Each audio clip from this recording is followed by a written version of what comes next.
Je m'appelle Audrey, j'ai 33 ans et je travaille comme gestionnaire de portefeuille d'investissement. Tout semblait parfait lors de la fête de naissance de ma meilleure amie Claire, jusqu'à ce que mon mari Nolan me saisisse le poignet. Nous devons partir immédiatement, a-t-il chuchoté, le visage complètement pâle. Je lui ai demandé ce qui ne allait pas. Il n'a pas dit un seul mot pendant qu'il me traînait hors de cette luxueuse maison de banlieue. Nous avons atteint notre voiture et verrouillé les portières. Il s'est tourné vers moi et m'a demandé comment il était possible que je n'ai pas remarqué ce qui se passait juste sous mes yeux. Ce qu'il m'a montré ensuite m'a noué l'estomac et a brisé toute mon existence en un instant.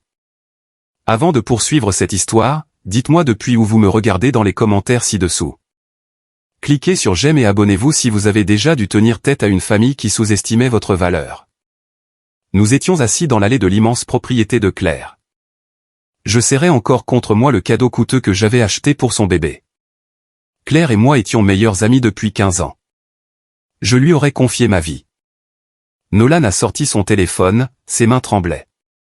Il travaille comme auditeur de données et expert en cybersécurité, il remarque donc des détails que tout le monde rate. Il a affiché une photo qu'il avait prise discrètement à l'intérieur de la maison. Claire avait utilisé sa tablette pour projeter des photos d'échographie sur le grand écran de télévision du salon pour que tous les invités puissent les admirer. Pendant une fraction de seconde, une bannière de notification était apparue en haut de son écran. Tout le monde était occupé à applaudir et à boire du champagne, mais Nolan l'avait vue. Il avait pris une photo rapide avant qu'elle ne disparaisse. « Regarde l'expéditeur et regarde le montant », a dit Nolan, la voix tendue. J'ai plissé les yeux vers l'écran lumineux. La notification était une alerte bancaire pour un virement entrant. L'expéditeur était indiqué comme Richard et Cynthia, mes parents. Le montant était astronomique, 250 000 $. Mais c'est le libellé du virement qui a vidé mon visage de tout son sang. Le texte disait, pour les soins de Brandon Jr. Je fixais l'écran brillant. Brandon est mon frère aîné. Il est l'enfant roi incontesté de notre famille, un homme qui n'a jamais gardé un emploi stable et qui compte constamment sur nos parents pour le sortir de ses terribles projets d'affaires. Le bébé que Claire portait n'était pas l'enfant de son mari. C'était l'enfant de Brandon.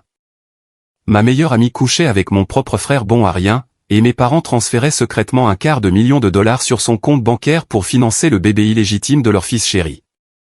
Une sensation de nausée m'a envahi à mesure que la réalité absolue de la situation s'imposait à moi. Mes parents venaient de donner $250 000 en argent liquide sans sourciller. Assise là sur le siège passager, j'ai soudain eu l'impression d'avoir à nouveau 18 ans, assise à la table de la salle à manger de mes parents, les suppliant de m'aider à payer mes frais de scolarité universitaire. J'avais été accepté dans une université de premier plan pour étudier la finance. Mes parents m'avaient regardé droit dans les yeux en prétendant qu'ils étaient complètement ruinés. Mon père, Richard, avait soupiré lourdement et m'avait dit que je devais apprendre la valeur du travail acharné, me forçant à contracter d'énormes prêts étudiants et à cumuler 3 emplois secondaires juste pour survivre. Pourtant, cette même semaine, ils avaient acheté une voiture de sport neuve pour Brandon simplement parce qu'il avait réussi à valider ses cours dans un collège communautaire. Ils m'avaient toujours traité comme un fardeau financier tout en traitant Brandon comme un roi absolu. La trahison était si profonde qu'elle ressemblait à une douleur physique. Ma meilleure amie m'avait trahi en couchant avec mon frère. Mes parents m'avaient trahi en finançant secrètement sa vie tout en me répétant constamment que j'étais égoïste de me concentrer sur ma carrière. J'avais passé des années à bâtir ma fortune à partir de rien, finissant par devenir une gestionnaire de portefeuille très prospère. J'avais même créé une société écran pour racheter des dettes d'entreprises toxiques, assurant ainsi ma propre indépendance financière car je savais que ma famille ne me soutiendrait jamais. Ils m'avaient toujours décrite comme froide et calculatrice. Ils disaient que ma carrière m'isolait. En réalité, c'était eux qui géraient un réseau de mensonges juste sous mon nez. Nolan a doucement retiré la boîte cadeau de mes mains. Je ne m'étais pas rendu compte à quel point je la serrais fort. Les coins en carton étaient écrasés sous la pression de mes doigts. Il m'a regardé avec une profonde inquiétude dans les yeux. « Qu'est-ce que tu veux faire, Audrey ?» a-t-il demandé doucement. « Veux-tu retourner à l'intérieur et les affronter tout de suite ?» J'ai fermé les yeux et pris une profonde inspiration, refoulant mes larmes. Pleurer leur donnerait du pouvoir. Pleurer était exactement ce que ma mère, Cynthia, attendait de moi pour pouvoir me traiter de dramatique et d'instable. Je devais être intelligente. Je devais être la gestionnaire de portefeuille froide et calculatrice qu'il m'accusait toujours d'être. J'ai regardé Nolan et lui ai dit de démarrer la voiture. Nous allions partir tranquillement et les laisser profiter de leur fausse célébration. Nous avions besoin de temps pour rassembler des preuves avant de détruire leur façade parfaite. Nolan a hoché la tête et a tendu la main vers le contact. Mais avant qu'il ne puisse démarrer le moteur, de violents coups ont retenti contre ma vitre côté passager. J'ai sursauté sur mon siège. Ma mère, Cynthia, se tenait juste à l'extérieur de la voiture. Son visage était rouge de colère et elle me fixait à travers la vitre. Dans sa main manucurée, elle serrait un morceau de papier froissé. Elle a tiré sur la poignée de la portière, mais Nolan l'avait verrouillée. « Baisse la vitre tout de suite, Audrey », a-t-elle exigé bruyamment. J'ai baissé la vitre juste assez pour entendre sa voix. Elle a poussé violemment le papier à l'intérieur de l'habitacle. C'était l'énorme facture du traiteur. Le papier froissé a atterri directement sur mes genoux avec un léger bruit sourd. J'ai baissé les yeux vers le logo en gras de Platinum Catering, suivi d'une liste détaillée d'amuse-bouche au caviar, de champagne millésimé et d'un immense gâteau personnalisé pour la fête. Tout en bas de la page, le total à payer brillait en gros caractères noirs, 15 000 $. J'ai levé les yeux vers ma mère à travers la vitre entr'ouverte. Ses cheveux parfaitement balayés par le vent et ses yeux affichaient une énergie frénétique et arrogante que je ne connaissais que trop bien. « Donne-moi ton Amex, Audrey », a lancé Cynthia. Elle a tapoté impatiemment ses ongles manucurés contre le bord froid de la vitre. Les traiteurs menacent de remballer tout le buffet des desserts si le solde n'est pas réglé à la seconde même. Ton père et moi avons laissé nos portefeuilles à la maison. Vous avez laissé vos portefeuilles à la maison, ai-je répété. Ma voix était dangereusement calme, masquant à peine l'incrédulité qui vibrait dans tout mon corps.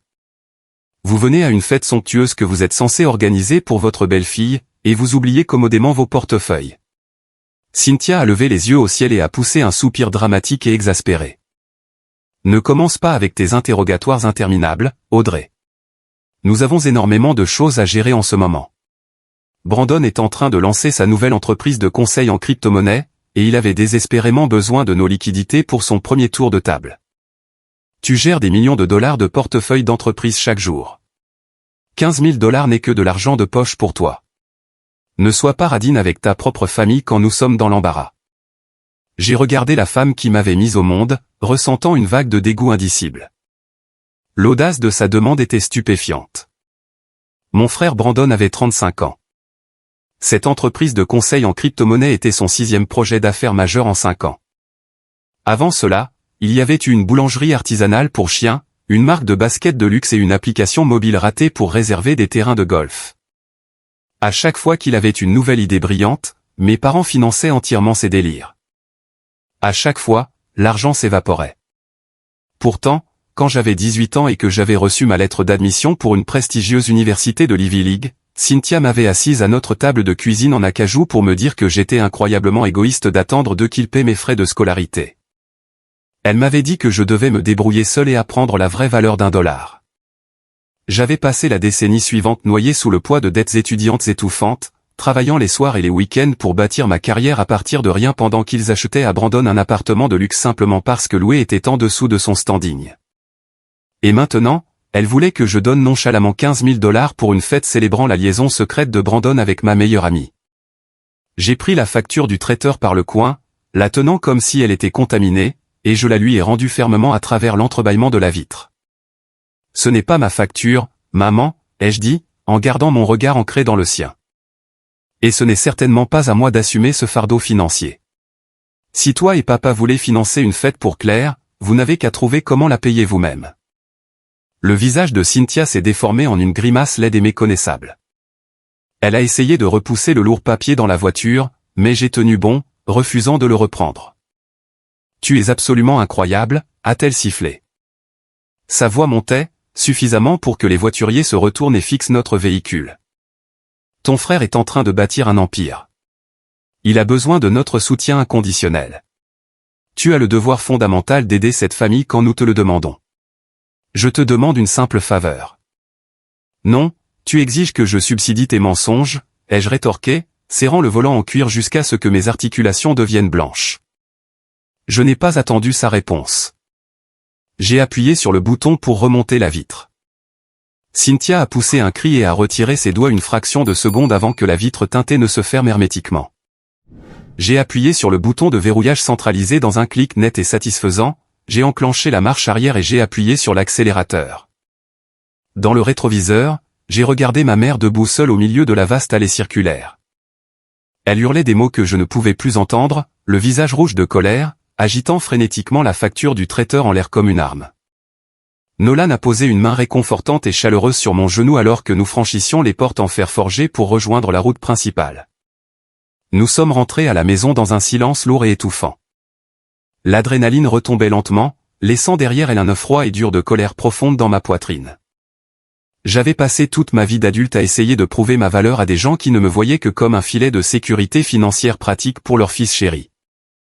J'ai réalisé alors que mes parents ne se contentaient pas de favoriser largement Brandon, ils méprisaient activement mon indépendance parce qu'ils ne pouvaient pas la contrôler ni la manipuler à leur propre avantage. La nuit s'est déroulée dans un flou de va-et-vient incessant et de conversations à voix basse. Nolan et moi sommes restés éveillés tard pour reconstituer la chronologie de la liaison entre Brandon et Claire. Nous avons réalisé que les indices flagrants étaient là depuis des mois, les déjeuners coûteux que Claire s'offrait soudainement, les voyages mystérieux du week-end que Brandon prétendait faire pour des réunions d'affaires cruciales, et mes parents qui traitaient soudainement Claire comme une reine. C'était un réseau de tromperies parfaitement orchestré, et j'avais été la sotte aveugle piégée au beau milieu. J'ai finalement réussi à dormir quelques heures d'un sommeil agité avant que mon réveil ne sonne à exactement 6 heures du matin. J'avais une analyse majeure de portefeuille client à 9 heures, et je devais enfouir mes émotions débordantes pour fonctionner comme la professionnelle que j'avais été formé à être. Je suis arrivé à mon bureau dans le centre-ville de Hartford, je me suis versé une grande tasse de café noir et j'ai ouvert mon ordinateur portable. La vue panoramique sur la ligne d'horizon de la ville calmait habituellement mes pensées. Mais aujourd'hui, mon esprit s'activait sur des stratégies défensives. Je devais isoler complètement mes finances. Je devais m'assurer que mes parents n'aient absolument aucun accès à mes comptes, fiducie ou actifs. À 8h45 précise, alors que j'examinais un rapport financier trimestriel dense, mon téléphone personnel a vibré violemment sur le bureau en acajou. J'ai jeté un coup d'œil à l'écran. C'était un SMS automatique d'American Express marqué d'une icône rouge d'alerte de fraude urgente. J'ai pris le téléphone, fronçant les sourcils d'incompréhension. Le message numérique était exceptionnellement clair et direct. Avez-vous autorisé un débit de 15 000 $ pour Platinum Catering à 8h42 ? Répondez par oui ou non. Mon cœur a cogné contre mes côtes, résonnant dans mes oreilles. J'ai fouillé dans mon sac à main. Ma carte de crédit physique était bien en sécurité dans mon portefeuille en cuir. Je n'avais rien autorisé. Quelqu'un avait volé mes coordonnées bancaires privées. Quelqu'un dans ma famille venait de me voler 15 000 $. Je fixais l'écran brillant de mon téléphone, l'alerte de fraude rouge vif me brûlant les yeux. 15 000 $. C'était le montant exact de la facture du traiteur que ma mère avait jeté contre la vitre de ma voiture la veille.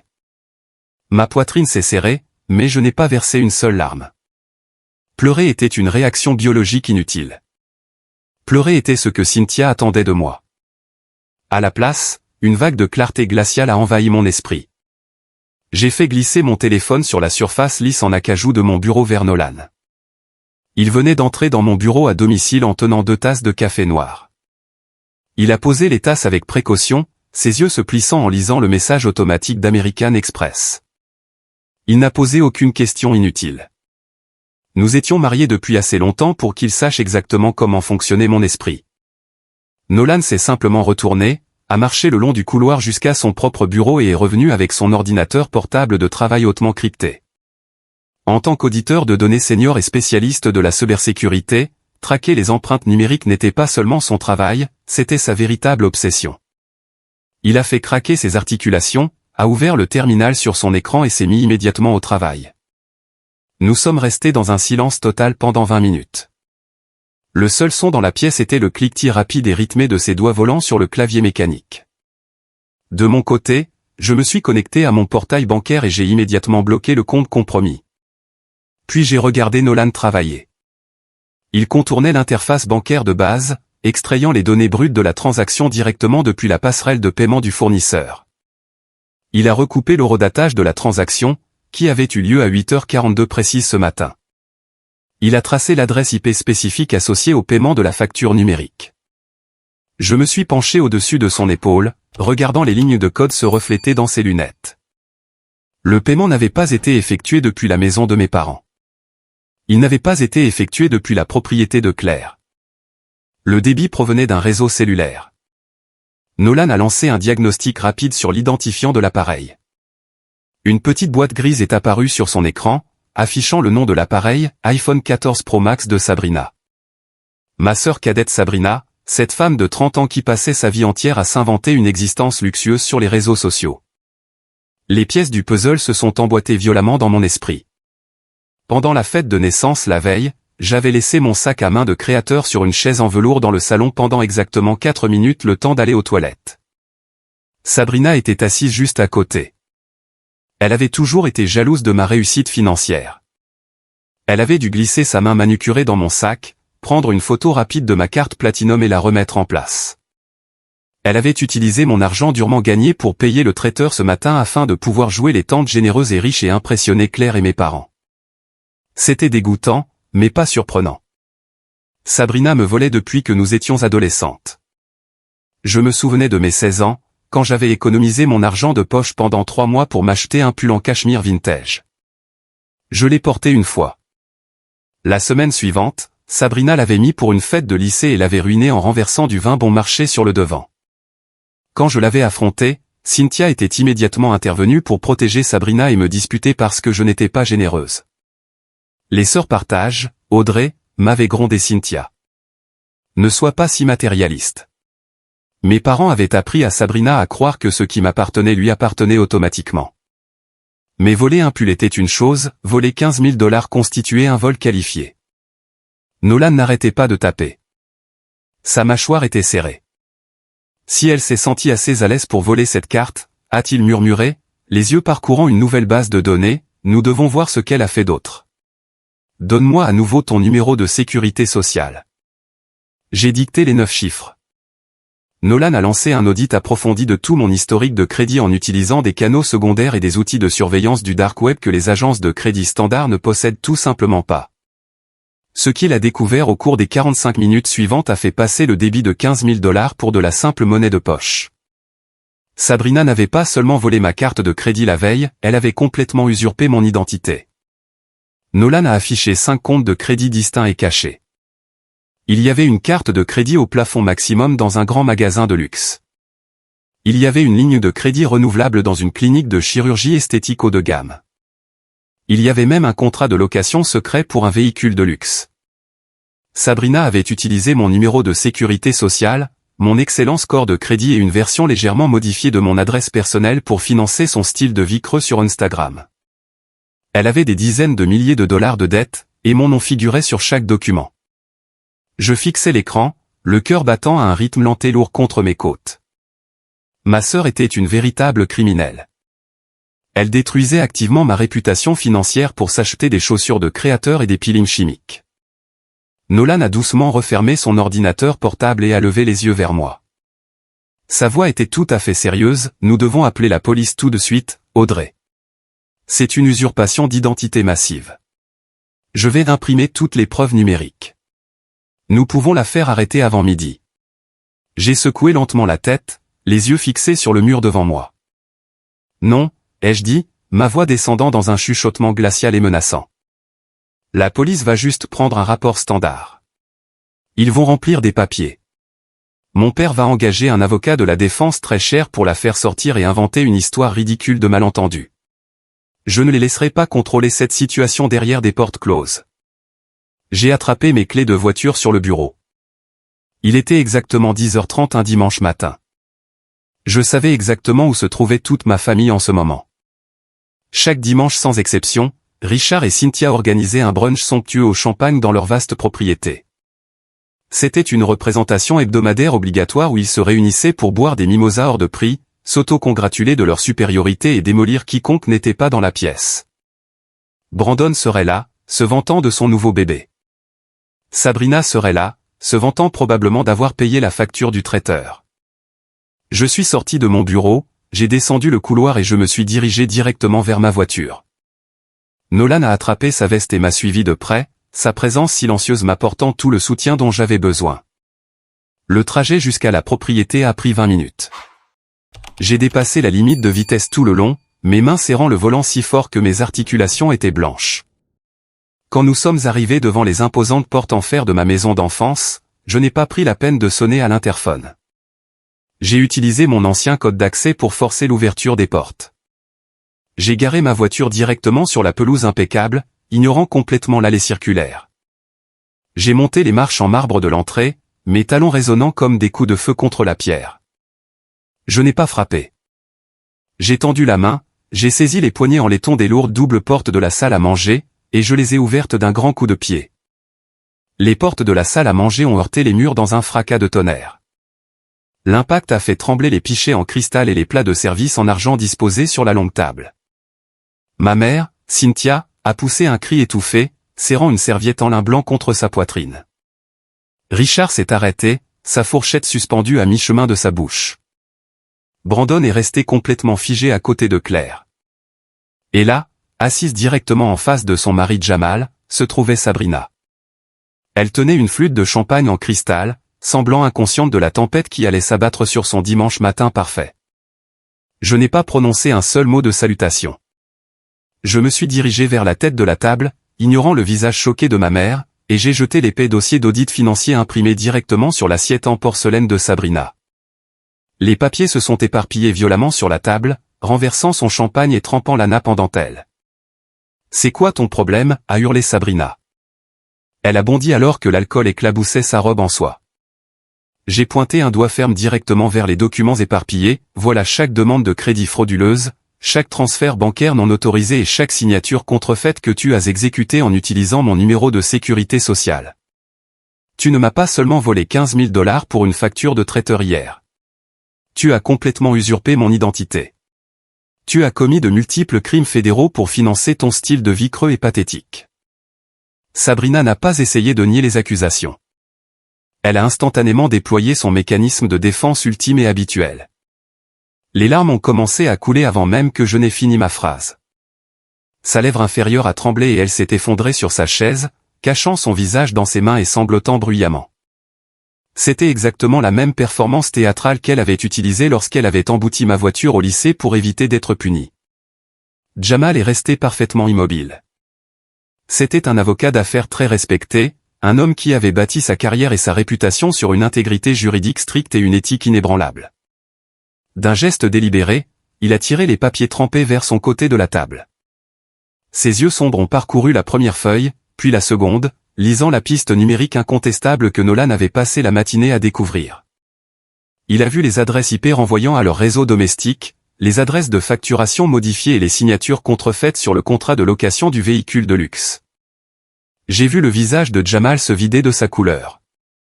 Il a regardé Sabrina, sa femme, non pas avec colère, mais avec un dégoût viscéral et absolu. « Tu as commis une fraude électronique », a dit Jamal.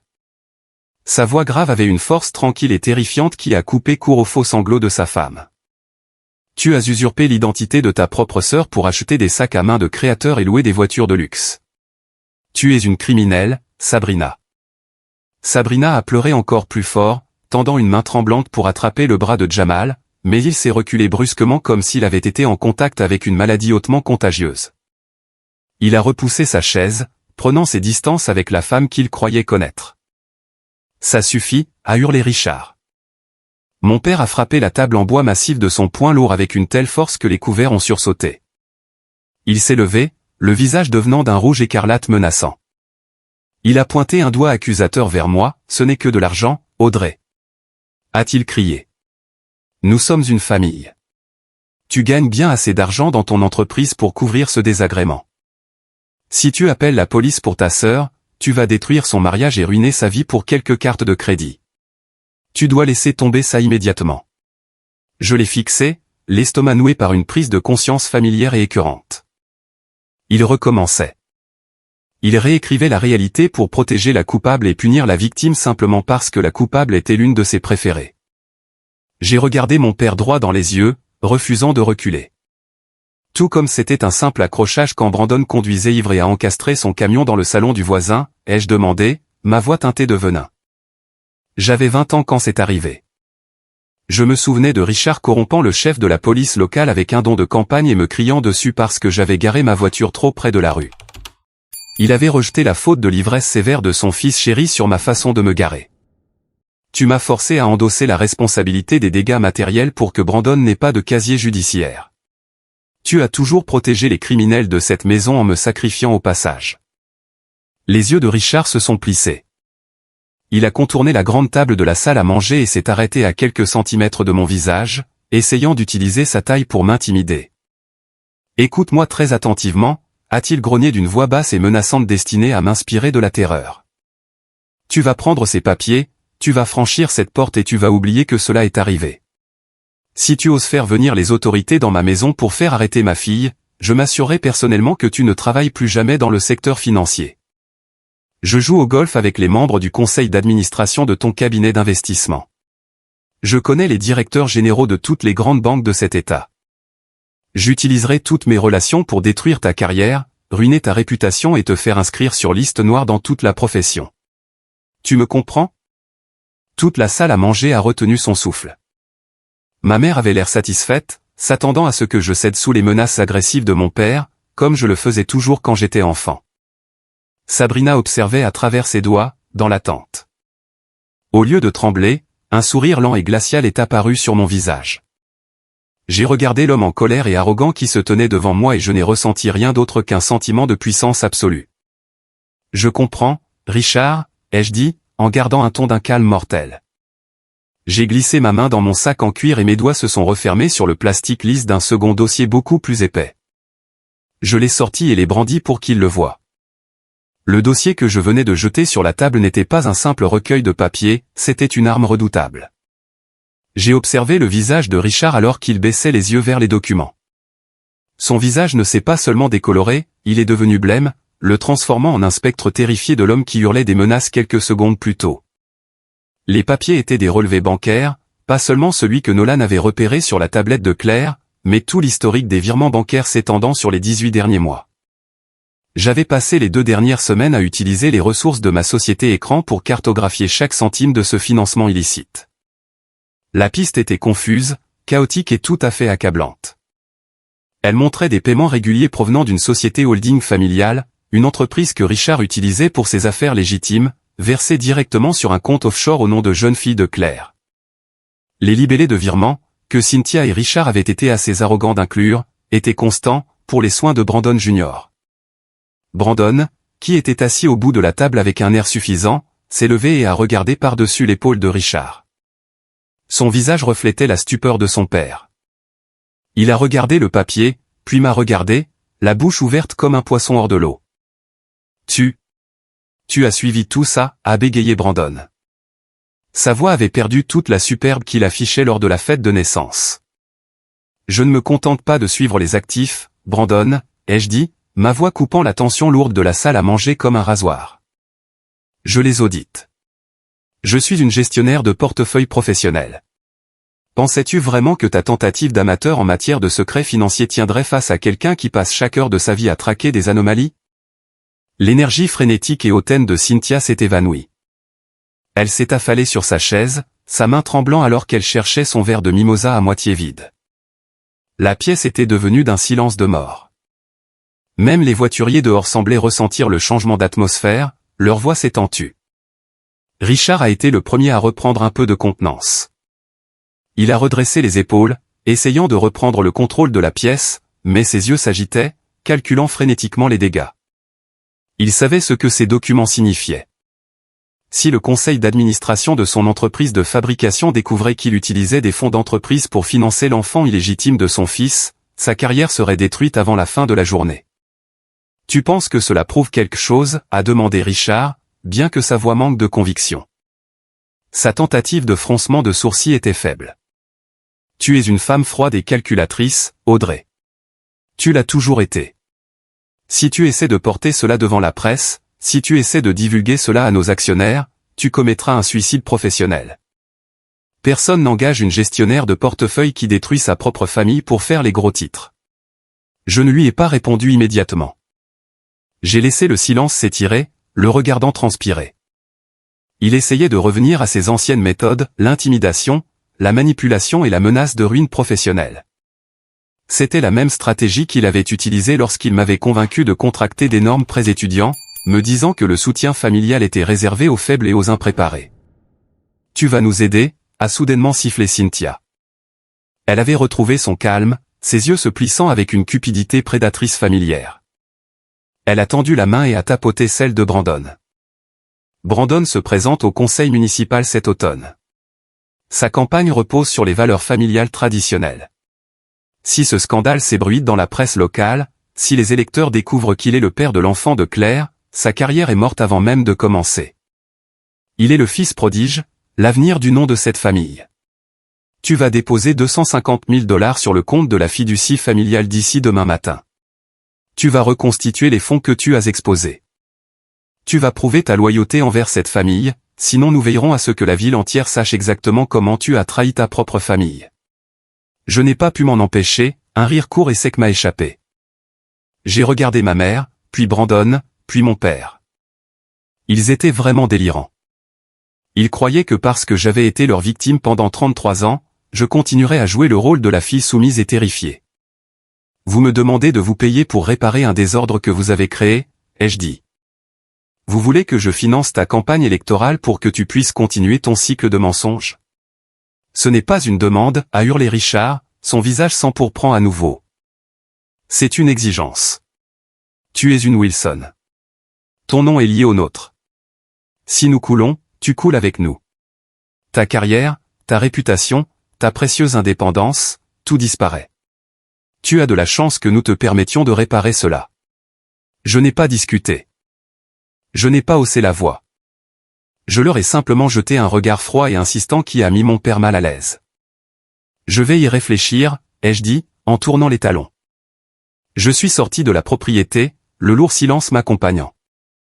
Nolan tenait la portière de la voiture ouverte, son expression indéchiffrable. Je suis monté côté passager et je n'ai pas parlé avant que nous ayons franchi le portail. Je veux rentrer à la maison, ai-je dit. Nous sommes revenus chez moi dans un état de calme intense et concentré. Je me sentais comme une grand maître d'échecs qui venait de placer sa tour pour un échec et mat. Mes parents étaient tellement concentrés sur leur petite survie à court terme qu'ils n'avaient pas remarqué que je me préparais pour ce jour depuis le moment où j'avais réalisé qu'ils m'avaient menti au sujet de mes frais de scolarité. Une demi-heure après notre arrivée, on a sonné à la porte. Ce n'étaient pas mes parents, et ce n'était certainement pas Brandon. Un coursier portant un uniforme sombre et discret se tenait sur mon porche. Il n'a pas dit un mot, il m'a simplement remis une lourde mallette verrouillée et a attendu ma signature. J'ai signé, pris la mallette et refermé la porte. Nolan était dans la cuisine en train de me verser un verre d'eau lorsque j'ai posé la mallette sur l'îlot en granit. La mallette disposait d'un verrou biométrique à empreinte digitale.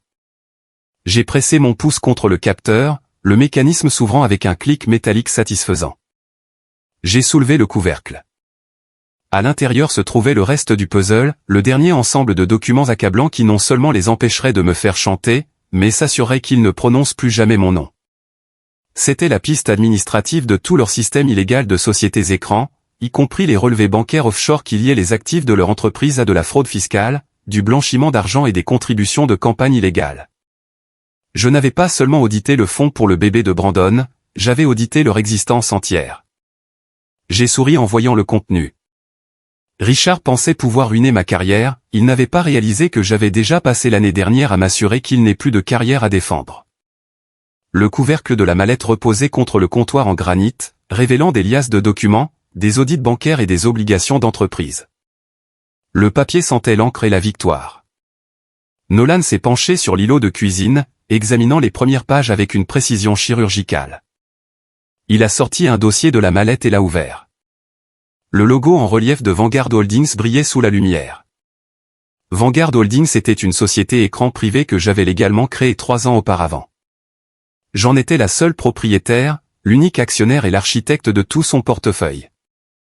Pendant 3 longues années, j'avais utilisé Vanguard Holdings pour racheter des dettes d'entreprises toxiques pour des clous, restructurant des entreprises en faillite et liquidant des actifs irrécupérables. C'était un secteur impitoyable de l'industrie financière. Il exigeait un état d'esprit froid et calculateur, celui-là même que ma famille me reprochait constamment de posséder. Nolan a feuilleté les registres, retraçant un réseau complexe de prêts d'entreprise, de paiements différés et de passifs impayés. Il a levé les yeux vers moi, le regard écarquillé par un mélange de choc et d'admiration. « Audrey » a dit Nolan, sa voix descendant dans un murmure étouffé. « Dis-moi que tu n'as pas vraiment fait ça. » Je me suis approché de l'îlot, posant mes mains sur le granit frais. J'ai baissé les yeux vers les documents représentant l'aboutissement de ma planification stratégique. J'ai hoché la tête lentement, un sourire déterminé étirant les coins de ma bouche. Richard ment à tout le monde depuis des années, ai-je dit, ma voix dénuée de toute sympathie. Nolan fixait les documents, reconstituant le piège, et les prêteurs d'origine ont paniqué, a-t-il réalisé en suivant la piste des documents. Il voulait liquider la dette immédiatement avant que son entreprise ne déclare officiellement faillite. Exactement, ai-je répondu. Ils ont regroupé ces prêts en souffrance et les ont vendus aux plus offrants dans le secteur privé. Ils les ont vendus à Vanguard Holdings. Nolan a laissé échapper un sifflement bas, en secouant la tête. Tu as racheté la dette d'entreprise de ton propre père. Tu détiens 15 millions de dollars de ses passifs impayés. Audrey, tu n'es plus seulement sa fille, tu es son créancier principal. Tu es propriétaire de toute son entreprise de fabrication. L'ironie de la situation était délicieuse. J'ai fermé les yeux, me projetant le jour de ma remise de diplômes universitaires. Je me tenais sous la chaleur étouffante, serrant fièrement mon diplôme en finance et en économie. J'avais cumulé 3 emplois éprouvants pour payer mes études, déterminé à bâtir une carrière que personne ne pourrait me retirer. Richard avait assisté à la cérémonie dans son costume de créateur. Quand je lui avais montré mon diplôme, il avait ricané en levant les yeux au ciel. Il m'avait dit qu'un diplôme en finance était un morceau de papier inutile pour les personnes qui manquaient de sens des affaires. Il avait dit que je passerais ma vie à analyser des chiffres pour des hommes qui construisaient des choses. Il s'était moqué de mon éducation, de mon ambition et de mon intelligence. Maintenant, cette même éducation était l'instrument de sa destruction financière. Je tenais les rênes de l'empire qu'il prétendait avoir bâti. Nolan a continué à parcourir les dossiers, ses yeux parcourant les paragraphes de petits caractères et le jargon contractuel. Il cherchait d'éventuelles clauses de secours que Richard aurait pu installer pour se protéger. Soudain, Nolan s'est arrêté. Il a remonté ses lunettes sur son nez et a sorti un avenant de la lourde liasse. Il l'a lu à 2 reprises, les sourcils froncés en signe de profonde concentration. « Audrey » a-t-il dit, sa voix changeant de ton. « Tu dois regarder ça tout de suite. » Je me suis déplacé autour de l'îlot et me suis tenu à ses côtés, regardant la page qu'il avait isolée. C'était un accord de garantie, une clause profondément enfouie et rattachée au dernier prêt désespéré que Richard avait obtenu avant de faire défaut. J'ai lu le texte juridique, mon cœur battant à un rythme lent et lourd dans ma poitrine. Mon père a atteint un tel niveau de désespoir financier qu'il a contourné ses actifs d'entreprise, ai-je chuchoté, la réalité du document s'imposant à moi. Il a mis en garantie la maison. Nolan a hoché la tête, désignant la ligne de signature. Il a secrètement utilisé la propriété familiale comme garantie directe pour obtenir les derniers 3 millions de dollars. Ta mère n'a probablement aucune idée de ce qu'il a fait.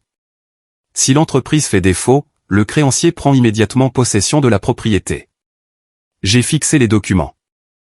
La vaste demeure de banlieue où j'avais enduré des décennies de violence psychologique, le domaine impeccable où Cynthia organisait ses réceptions mondaines.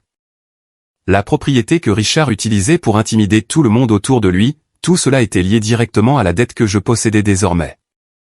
J'avais le pouvoir de saisir le domaine. J'avais le pouvoir d'expulser mes parents, de verrouiller les portes et de les retrouver à la rue d'ici vendredi matin. La menace de chantage que Richard m'avait adressée 1 heure auparavant semblait dérisoire maintenant. Il pensait avoir les cartes en main, mais je possédais tout le casino. J'ai tendu la main pour rassembler les documents, prêt à formuler mon plan d'attaque. Mais avant que je ne puisse parler, la sonnerie soudaine de ma porte d'entrée a brisé le calme de la cuisine. J'ai froncé les sourcils, jetant un coup d'œil au moniteur de sécurité fixé au mur. Je n'attendais pas de visiteurs aujourd'hui, et les portes de notre allée étaient verrouillées. J'ai tapoté l'écran, affichant le flux vidéo de la caméra du Porsche. Un homme de grande taille en costume sombre, l'air incroyablement tendu et épuisé, se tenait là. Il tenait sa propre mallette en cuir. C'était Jamal. Le mari de Sabrina se tenait sur mon Porsche, l'avocat d'affaires qui venait de découvrir que sa femme était une criminelle. J'ai regardé Nolan, et une compréhension muette est passée entre nous. Le jeu s'accélérait plus vite que prévu. J'ai lissé ma chemise, pris une grande inspiration et suis allé ouvrir la porte. J'ai tiré la lourde porte en chaîne. Jamal se tenait sous la lumière du porche, une fine pluie commençant à tomber derrière lui. Il ne ressemblait en rien à l'avocat d'affaires calme et impeccable qui était assis à la table de mes parents quelques heures plus tôt. Sa cravate était desserrée, ses épaules étaient voûtées et ses yeux étaient injectés de sang. Dans sa main droite, il serrait fermement une liasse de papier glacé. J'ai reconnu immédiatement les en-têtes, c'étaient les copies physiques des relevés de cartes de crédit cachées que Nolan venait de découvrir. Jamal m'a regardé, un mélange profond de chagrin et de colère absolue gravé sur son visage. Il s'est mis à l'abri du vent froid dans mon entrée, me tendant la liasse de factures sans un mot de salutation.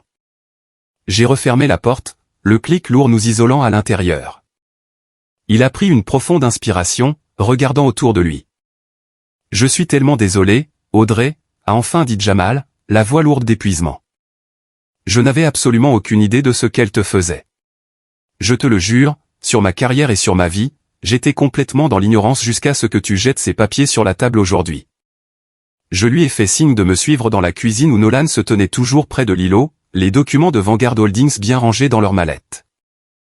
Nolan a salué Jamal d'un hochement de tête, lui servant une tasse de café chaud et la faisant glisser sur le comptoir en granit. Jamal l'a prise, ses mains tremblant légèrement contre la céramique chaude. Il a bu une gorgée et a posé la tasse, son expression se figeant dans une détermination pure et brute. En tant qu'auxiliaire de justice, je ne peux pas et ne veux pas être impliqué dans de multiples crimes fédéraux, a déclaré Jamal, son ton passant de celui d'un mari blessé à celui d'un plaideur impitoyable. J'ai dit à Sabrina que je demandais le divorce dès que nous sommes rentrés à la maison. Je lui ai dit que je bloquais nos comptes joints et que je signalais ces actes aux autorités pour blanchir mon propre nom. J'ai vu sa mâchoire se serrer. Sabrina ne s'est pas excusée. Elle n'a pas demandé pardon. Au lieu de cela, elle a complètement inversé les rôles. Elle m'a regardé droit dans les yeux et a menacé de ruiner ma vie entière. Si je demande le divorce et révèle ses crimes financiers, elle a promis d'aller directement à la police pour déposer de fausses plaintes pour violences domestiques contre moi. Elle a menacé de simuler des blessures physiques et de traîner mon nom dans la boue jusqu'à ce que je perde ma licence d'avocat, ma réputation et chaque actif que j'ai passé la dernière décennie à construire. J'ai fixé Jamal avec incrédulité, même si une partie sombre et cynique de mon cerveau savait exactement comment fonctionnait Sabrina. Elle était acculée, et comme nos parents, son premier réflexe était de détruire quiconque se tenait sur son chemin. Jamal a arpenté la cuisine, la frustration émanant de lui par vagues. Pendant 3 ans, j'ai souri et hoché la tête à travers leurs insultes à peine voilées, a-t-il poursuivi, sa voix descendant dans un ton bas et furieux. Je me suis avancé et j'ai posé ma main fermement sur son épaule. Tu ne te bats plus seul contre eux, Jamal. Nolan a ramené la mallette de Vanguard Holdings au centre de l'îlot de cuisine. J'ai déverrouillé l'accès biométrique et soulevé le couvercle, tournant les documents pour que Jamal puisse lire la première page. Je lui ai expliqué exactement ce que j'avais fait au cours des 3 dernières années. Je lui ai montré les prêts en souffrance, la dette d'entreprise et la clause de garantie secrète qui liait l'entreprise de fabrication de Richard et la propriété familiale directement à ma société écran. Jamal a lu le jargon juridique, les yeux écarquillés, un sourire féroce remplaçant lentement la fatigue sur son visage. Il a levé les yeux vers moi, et dans cette fraction de seconde, une alliance permanente et indestructible a été scellée. Nous n'étions plus seulement les pièces rapportées marginalisées et la fille rejetée, nous étions les exécuteurs. Nous unissons nos ressources dès maintenant, a dit Jamal, sa voix résonnant d'une certitude absolue. Nous ne nous contentons pas de révéler la fraude à la carte de crédit, nous démantelons tout leur empire corrompu, pièce par pièce. Nous ne leur laissons absolument rien. Pour prouver son engagement, Jamal a glissé sa main dans la poche intérieure de sa veste de costume. Il a sorti une petite clé USB argentée hautement cryptée et l'a posée directement sur mes documents de Vanguard. Richard a donné à Sabrina l'accès aux serveurs internes de l'entreprise le mois dernier lorsqu'il a essayé de lui attribuer un faux salaire de consultante pour cacher de l'argent au fisc, a expliqué Jamal. J'ai téléchargé l'intégralité de la sauvegarde du serveur avant de partir aujourd'hui. Cette clé contient 7 ans de déclarations d'impôts frauduleuses de Richard, des contributions de campagne illégales pour le fonds politique de Brandon et des virements bancaires offshore. C'est le dernier clou dans leur cercueil. J'ai tendu la main pour refermer mes doigts sur le métal froid de la clé, sentant le poids immense du pouvoir qu'elle recélait. Nous avions tout ce dont nous avions besoin pour orchestrer leur destruction absolue. Mais avant que je ne puisse brancher la clé sur l'ordinateur de Nolan pour commencer l'audit final, mon téléphone portable a brisé le silence victorieux de la pièce. L'identité de l'appelant s'est affichée sur l'écran, c'était clair. J'ai répondu et, avant même que je ne puisse dire un mot, le son de ses sanglots frénétiques et hystériques a rempli la pièce. J'ai laissé tomber le premier dossier sur le sol, ignorant complètement Sabrina et son vol dérisoire de 15 000 $. Ce n'était qu'une distraction. J'ai pris le second dossier, beaucoup plus épais, et je l'ai jeté sur la table en acajou directement devant mon père. Le bruit sourd a résonné dans la salle à manger silencieuse. J'ai regardé Richard fixer la liasse de relevés bancaires et de numéros de routage interne. La première page affichait un virement bancaire incontestable d'un montant de 250 000 $. Le destinataire était clair, la meilleure amie mariée de Brandon. Le libellé était vide, mais le compte d'origine appartenait au fonds fiduciaire familial principal. Brandon est devenu tout à fait pâle. Le sourire suffisant qu'il arborait habituellement a complètement disparu de son visage, remplacé par une panique pure. Il a regardé le document, puis a tourné ses yeux vers nos parents. Cynthia a eu un hoquet de surprise, sa main se dirigeant vers son collier de perles. Le secret qu'ils avaient passé des mois à essayer désespérément d'enterrer était désormais exposé au grand jour, sous le lustre en cristal. Vous pensiez pouvoir vider $250 000 de la fiducie familiale pour acheter le silence de Claire sans que personne ne le remarque, ai-je dit, en gardant une voix dangereusement basse. Je suis auditrice financière principale, Richard. Croyais-tu honnêtement que je fermerais les yeux sur un retrait non autorisé massif de nos actifs partagés pour couvrir l'erreur monumentale de ton fils chéri? Au lieu d'exprimer le moindre remords ou d'essayer de s'excuser, mes parents sont immédiatement passés à l'offensive. Ils ont eu recours à la seule stratégie qu'ils comprenaient vraiment, ils ont attaqué. Richard s'est avancé, essayant de me dominer de sa hauteur, son visage se déformant en un masque de rage pure et désespérée. « Tu vas garder ta bouche complètement fermée à ce sujet, Audrey ?» a-t-il exigé. Brandon annonce sa campagne pour le conseil municipal le mois prochain. Toute sa plateforme politique est bâtie sur les valeurs familiales traditionnelles et l'intégrité morale. Si la presse locale découvre qu'il a eu un enfant avec sa meilleure amie mariée, sa carrière politique sera détruite avant même de commencer. Ce scandale le ruinerait complètement. Je les ai regardés avec une incrédulité totale. Ils avaient volé notre fiducie commune pour acheter le silence de Claire, et pourtant, ils agissaient comme si j'étais la coupable pour avoir simplement découvert leur fraude. Cette famille repose sur les apparences, est intervenue Cynthia, venant se tenir aux côtés de Richard. Nous avons passé des décennies à bâtir une réputation impeccable dans cette ville. Tu sais à quel point la perception du public est cruciale pour l'entreprise de ton père et l'avenir de ton frère. Tu dois protéger ton frère. Nous devons remplacer ces fonds avant l'examen trimestriel de la fiducie la semaine prochaine. Et voilà le dénouement, ai-je murmuré en secouant la tête. Richard a frappé la table de sa main, faisant teinter les couverts.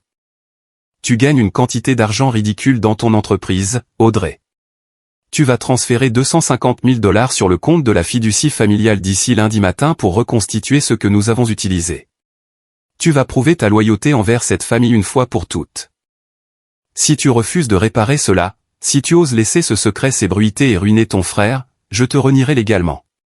Je te priverai de tout, je retirerai ton nom de cette famille et je m'assurerai que tu sois morte pour nous. Leur obsession absolue pour les apparences politiques et sociales était écœurante, bien qu'entièrement prévisible. En grandissant dans cette maison, mes frères et sœurs et moi n'étions jamais considérés comme de véritables enfants. Nous étions simplement des outils de relations publiques, gérés avec soin pour rehausser le statut social de Richard et Cynthia.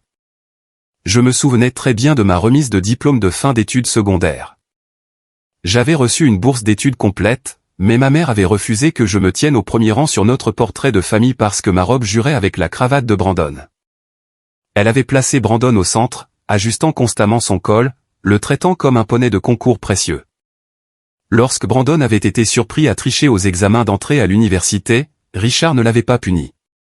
Au lieu de cela, il avait fait don d'un nouveau tableau d'affichage au département des sports de l'école pour s'assurer que l'incident soit discrètement effacé des registres. Ils avaient passé ma vie entière à dissimuler les failles de leurs enfants préférés pour maintenir une façade impeccable, me traitant comme un accessoire jetable à n'utiliser que lorsque c'était pratique. J'ai regardé Brandon, qui se cachait actuellement derrière notre mère, trop lâche pour parler lui-même. Puis j'ai regardé Richard, dont le visage était violet de rage hautaine. Ils croyaient vraiment qu'ils pouvaient m'intimider pour que je finance leur réseau de mensonges. Je n'ai pas crié.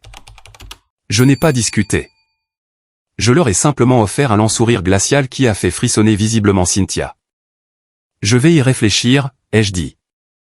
Sans attendre de réponse, j'ai tourné les talons et suis sorti de la salle à manger.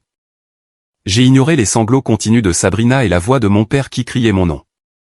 J'ai franchi les portes d'entrée, je suis monté dans ma voiture et je suis parti loin de cette propriété toxique. Le trajet de retour vers ma propre maison s'est fait dans le silence et le calme. Je ne ressentais ni peur ni anxiété face aux menaces de mon père de me renier.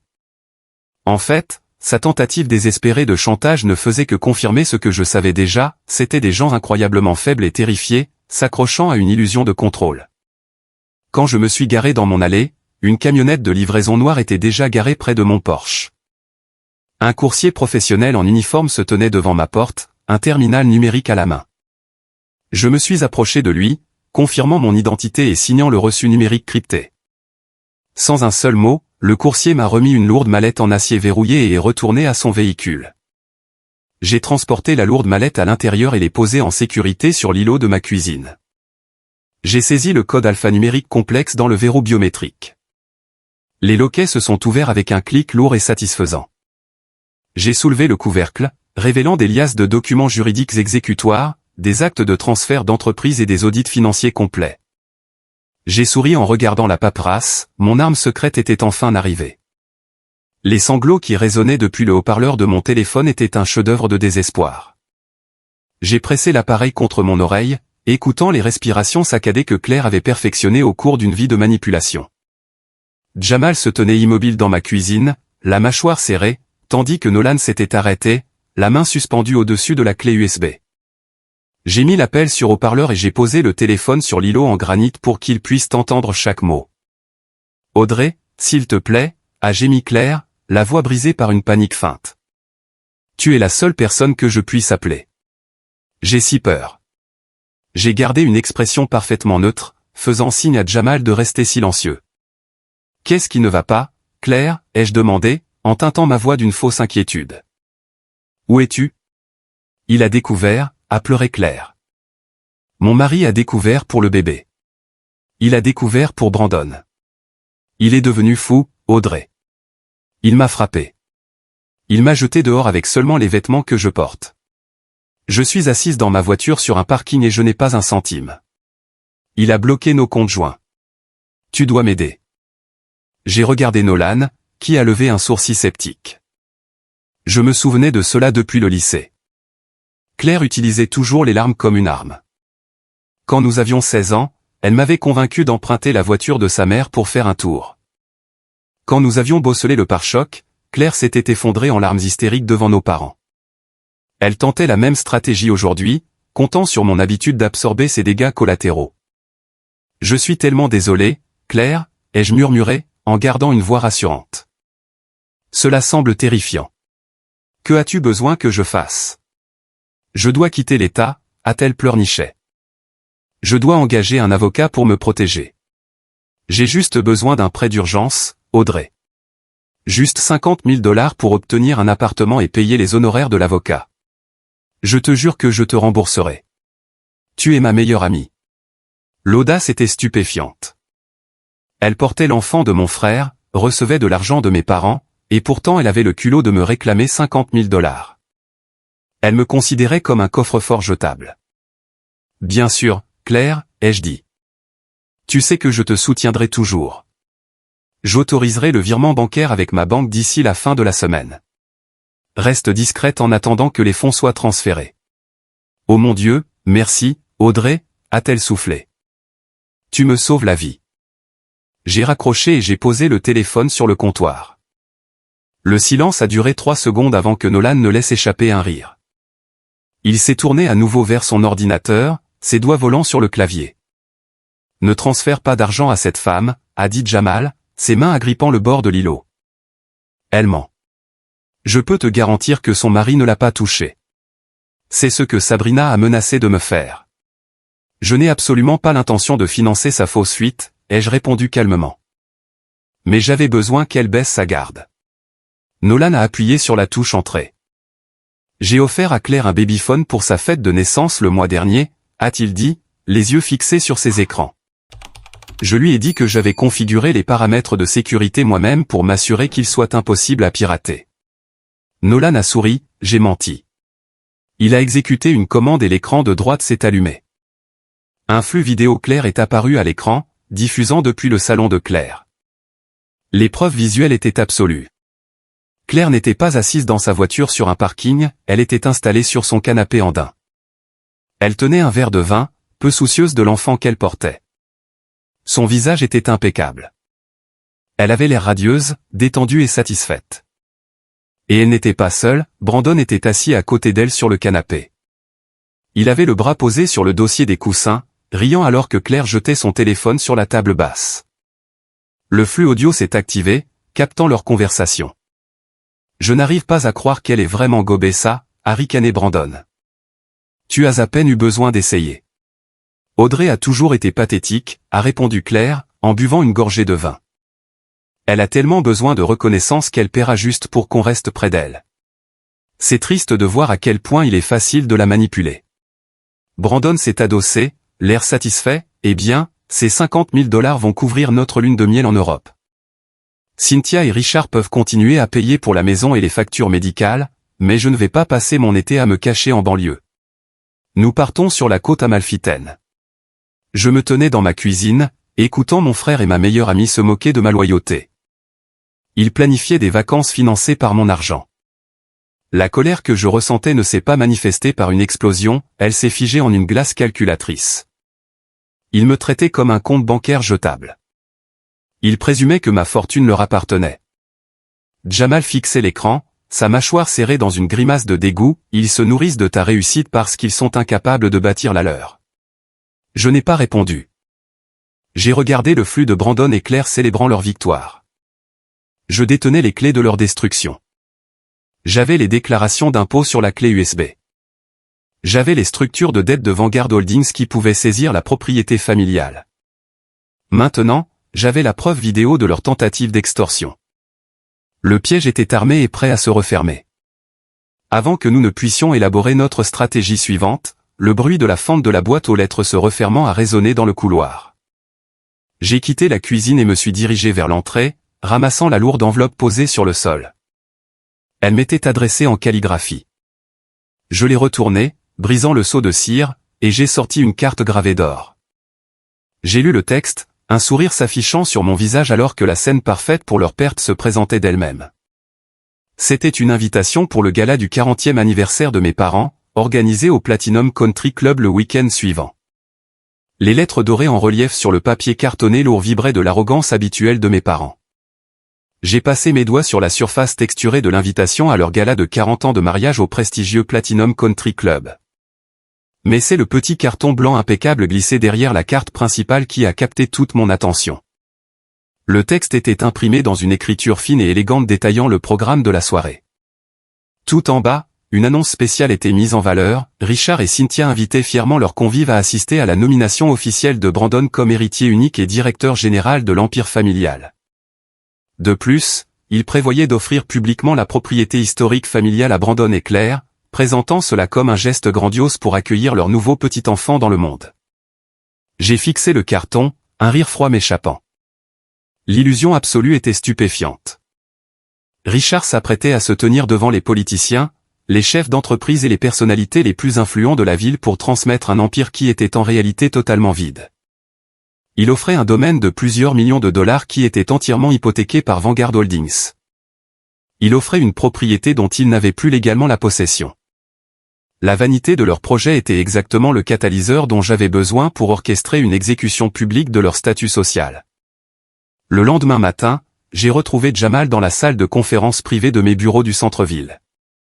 Les parois de verre offraient une vue panoramique sur la ville, correspondant à la concentration froide et claire que nous partagions tous les deux.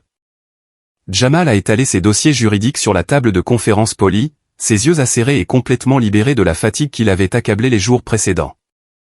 Nous avons passé les 4 heures suivantes à synchroniser minutieusement nos actions. Jamal a confirmé qu'il avait officiellement déposé sa demande de divorce sous un strict sceau judiciaire.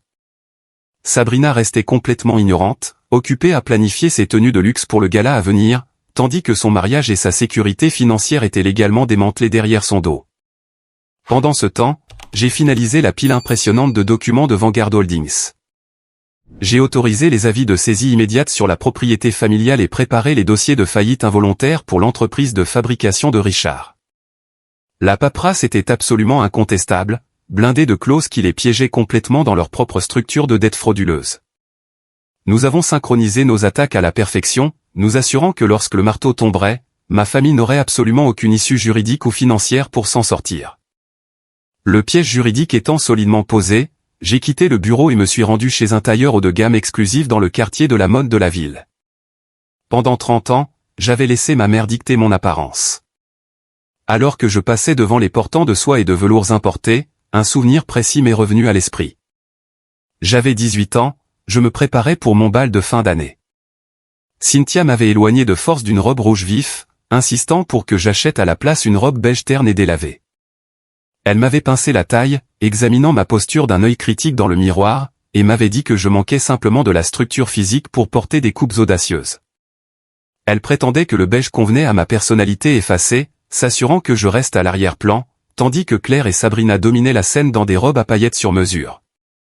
Toute ma vie, on m'avait habillé pour être le bouc émissaire effacé et invisible. C'était fini aujourd'hui. J'ai choisi une superbe robe longue d'un vert émeraude profond et combatif. La coupe était agressive et nette, avec un décolleté plongeant et une fente spectaculaire qui imposait le respect. Quand je suis sorti de la cabine d'essayage et que j'ai regardé mon reflet dans le miroir à 3 faces, la transformation était indéniable. Je ne ressemblais pas à l'enfant du milieu rejeté. Je ressemblais à une femme qui possédait la pièce. Le tailleur a ajusté la taille à la perfection, soulignant ma silhouette. J'ai payé en espèces, leur demandant de terminer les retouches d'ici la fin de la semaine. J'allais entrer dans ce country club et faire voler en éclats leur illusion si soigneusement construite. Le matin du gala tant attendu est enfin arrivé avec un ciel bleu limpide. Je me suis assise tranquillement devant mon poste de travail à la maison, une tasse de café noir à côté de mon clavier allumé. Nolan était connecté au réseau sécurisé, surveillant à distance le trafic numérique en direct alors que je préparais ma dernière manœuvre financière dévastatrice. Parce que ma société écran détenait les hypothèques prioritaires absolues sur les actifs commerciaux fragiles de Richard et sur la fiducie familiale, je possédais l'autorité unilatérale de déclencher un protocole de défaut immédiat. J'ai accédé à notre portail bancaire principal, naviguant à travers le réseau complexe et emmêlé des comptes financiers privés de ma famille. J'ai vu les différentes cartes de crédit jointes, les comptes de dépenses d'entreprises exorbitants et les lignes de crédit Platinum de Brandon. Ils étaient tous liés à la garantie même que je contrôlais désormais légalement. D'une pression de touche délibérée, j'ai initié un blocage total et irrévocable de toutes les lignes de crédit associées au nom de la famille Wilson. Je n'ai pas exécuté la commande immédiatement. Au lieu de cela, j'ai accédé au protocole de planification, les yeux fixés sur l'horloge numérique de mon écran. Le gala devait commencer à 18h précises, la grande annonce de Richard étant prévue au milieu du dîner. J'ai réglé le minuteur d'exécution à 20h pile. C'était le moment exact où la direction du country club présenterait la carte Platinum principale de mon père pour couvrir les frais de traiteur et de salle pour les 500 invités. J'ai verrouillé le système sécurisé et me suis éloigné du bureau, un sentiment de satisfaction ultime envahissant tout mon corps. Le compte à rebours avait commencé. Les documents de divorce accablants étaient scellés. Les papiers de saisie dévastateurs étaient imprimés. Ce soir, mon père orgueilleux se tiendrait fièrement à un pupitre décoré pour essayer de confier à Brandon un royaume d'or qui n'existait pas. Ce soir, les élites de notre ville verraient la puissante famille Wilson réduite en cendres. Ce soir, ils allaient enfin payer pour leurs fautes. Le Platinum Country Club était un bastion de vieille fortune et de prestige fabriqué. Des voituriers en veste blanche se précipitaient pour ouvrir les portières des véhicules de luxe. Lorsque Nolan et moi sommes arrivés, je suis descendu, l'air frais du soir faisant bouger la soie lourde de ma robe émeraude. La coupe agressive et le décolleté plongeant me faisaient l'effet d'une armure. J'avais passé ma vie entière à m'effacer à l'arrière-plan, portant des couleurs ternes pour éviter les critiques acerbes de ma mère. Ce soir, il était impossible de m'ignorer. Nolan se tenait à mes côtés dans un smoking anthracite sur mesure, m'offrant son bras avec un sourire complice. Nous avons monté les marches de marbre et franchi les portes en chêne, pénétrant dans un monde entièrement bâti sur des faux-semblants et des rapports de force sociaux. La grande salle de bal était un spectacle de richesse excessive. Des lustres en cristal projetaient une lumière chaleureuse sur les participants. La pièce était bondée des figures les plus influentes de la ville. J'ai repéré des politiciens locaux sirotant du champagne, des investisseurs immobiliers de premier plan échangeant des cartes de visite et des femmes du monde parées de diamants qu'elles pouvaient à peine s'offrir. L'air vibrait du son des instruments à cordes et du réseautage opportuniste. Mes parents n'avaient pas regardé à la dépense pour orchestrer le décor parfait de leur grande illusion. Alors que nous naviguions dans le foyer bondé, la foule en costume et robe de soirée s'est écartée. Les gens se retournaient pour nous regarder. Quelques-uns chuchotaient derrière leur flûte de champagne, leurs yeux suivant la soie émeraude qui traînait derrière moi. J'ai gardé le dos droit, ignorant les regards et me concentrant sur la disposition de la salle. En plein centre de la salle de bal, surélevée sur une estrade, se trouvait la table d'honneur.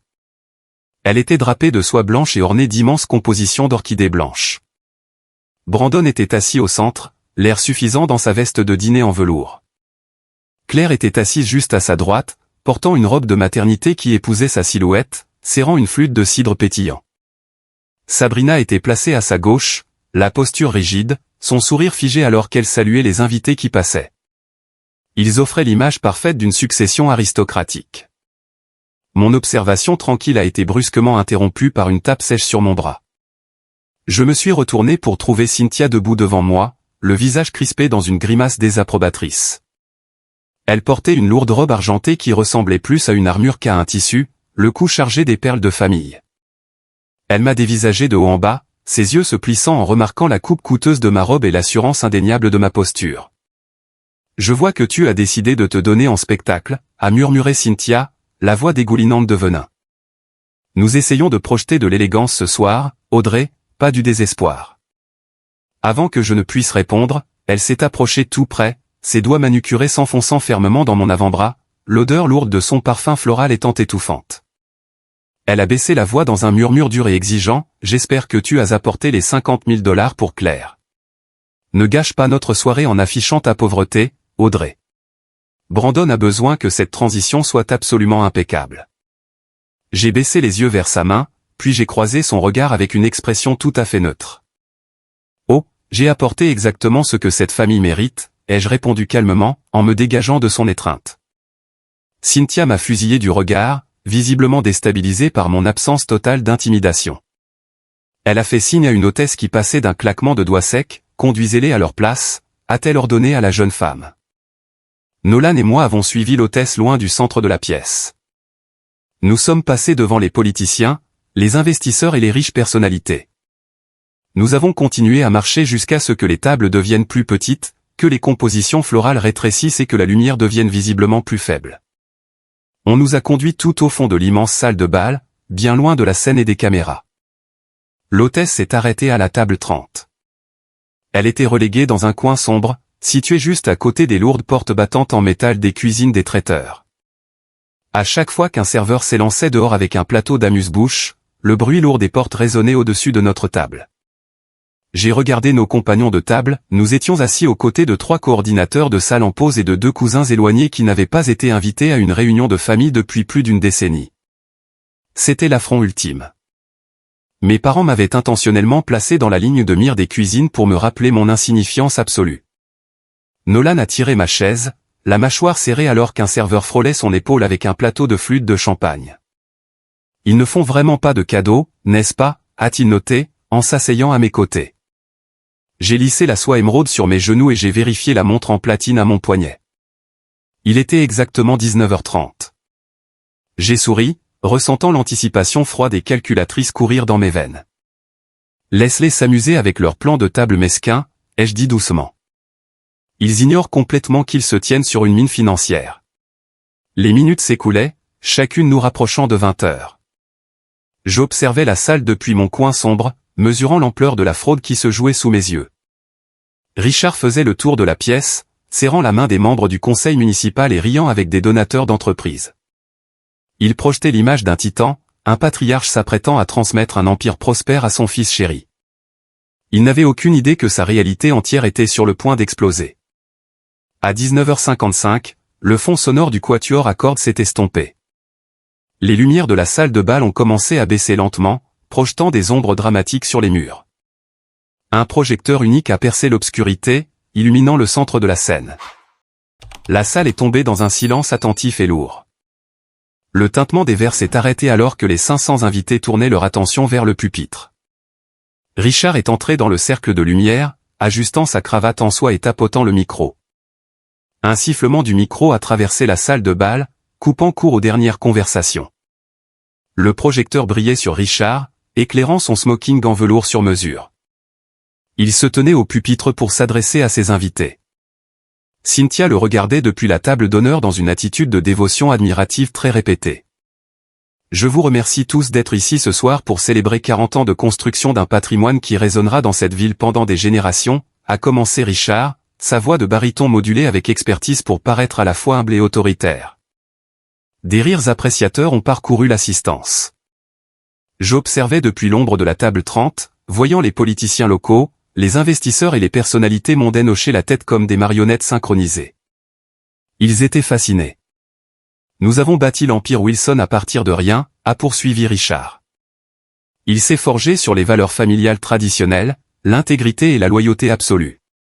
Nous avons toujours cru qu'une famille forte est le fondement d'une communauté forte. Ce soir, nous ne regardons pas seulement vers notre passé, mais vers notre avenir radieux et vaste. L'ironie était étouffante. Il prêchait l'intégrité morale tout en vidant secrètement son entreprise et en payant la maîtresse de son fils avec des fonds fiduciaires volés. Il est temps de passer le flambeau à la génération suivante, a annoncé Richard. J'aimerais que mon fils Brandon me rejoigne ici. La salle de bal a éclaté en applaudissements nourris. Brandon s'est levé, boutonnant sa veste avec un sourire suffisant, et a monté les marches pour se tenir aux côtés de notre père. Richard a passé un bras lourd autour des épaules de Brandon, le serrant dans une accolade fière et très médiatisée. Brandon a été le moteur de notre expansion d'entreprise, a déclaré Richard. C'est un leader visionnaire. C'est mon honneur absolu de le nommer officiellement héritier unique et nouveau directeur général de Wilson Holdings. Les flatteurs dans l'assistance ont applaudi plus fort, levant leur flûte de champagne. J'ai regardé Brandon savourer l'admiration, pleinement conscient que l'entreprise qu'on venait de lui confier s'asphyxiait sous d'énormes prêts en souffrance. On le couronnait roi d'un cimetière. Mais un homme ne peut pas bâtir un empire seul, a poursuivi Richard, levant une main pour calmer la foule. Il a besoin d'un fondement solide. Il a besoin d'une famille. Et ce soir, je suis ravi d'annoncer que la famille Wilson s'agrandit. Richard a fait un geste vers la table d'honneur. Claire s'est levée, lissant le tissu de sa robe de maternité sur son ventre légèrement arrondi. Elle jouait le rôle de la future mère timide et rayonnante avec une perfection écœurante. Claire, s'il te plaît, rejoins-nous, a invité Richard chaleureusement. Elle s'est avancée sur la scène, prenant la main tendue de Brandon. Richard les regardait avec fierté, ignorant complètement la réalité de la situation. Il se moquait que Claire soit encore légalement mariée à un homme qui avait fait confiance à Brandon comme à un frère. La tromperie lui importait peu. Parfois, le destin nous oblige à faire des choix difficiles, a dit Richard, son ton devenant profond et philosophique. Parfois, il faut un leader digne de ce nom pour intervenir là où des hommes plus faibles ont complètement échoué. Brandon a reconnu ce qui était vraiment important. Il a reconnu que la famille passe avant tout. Nous accueillons Claire parmi nous et nous célébrons l'arrivée prochaine de mon tout premier petit-fils. Un murmure collectif de ravissement a parcouru la salle de bal, suivi d'une nouvelle salve d'applaudissements. L'audace de la chose me faisait accélérer le pouls. Richard célébrait ouvertement une liaison. Il humiliait publiquement l'expression du mari absent de Claire, présentant la trahison de Brandon comme un acte de noble salut. Pour s'assurer que cette nouvelle branche de notre famille prenne le meilleur départ possible, Cynthia et moi transférons officiellement le titre de propriété du domaine historique familial à Brandon et Claire, a annoncé Richard fièrement.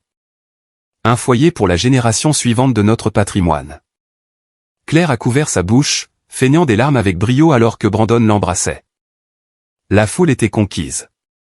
Les personnes présentes ne se souciaient pas de la vérité, elles ne se souciaient que de leur proximité avec le pouvoir. Elles applaudissaient le vol, la tromperie et l'arrogance parce que les Wilson organisaient les meilleures fêtes et signaient les plus gros chèques. Puis la chaleur a disparu du visage de Richard. Son expression s'est figée dans un masque sévère et accusateur. Ses yeux ont parcouru la pièce, perçant l'obscurité jusqu'à se poser directement sur la table 30, me clouant à mon siège à côté des portes battantes des cuisines. Nous croyons en la loyauté par-dessus tout, a dit Richard, sa voix descendant dans un ton froid qui résonnait dans la pièce silencieuse. La salle de bal est tombée dans un silence lourd et inconfortable. 500 têtes se sont tournées simultanément, suivant le regard accusateur de Richard vers le fond de la pièce. Les invités me fixaient, leur visage affichant du jugement et une pitié condescendante. J'étais la fille indigne, l'exclu égoïste qui avait ruiné le portrait de famille. Mon père venait de m'humilier publiquement devant la ville entière, s'attendant à ce que je me flétrisse sous le poids de sa désapprobation et que je supplie pour obtenir son pardon. Je suis resté parfaitement immobile pendant 3 secondes. J'ai senti Nolan bouger à côté de moi, ses yeux fixés sur mon visage. J'ai posé ma serviette sur la table. Je me suis levé. La soie émeraude de ma robe a capté la faible lumière, brillant comme une lame dans l'obscurité. Les derniers applaudissements se sont éteints instantanément.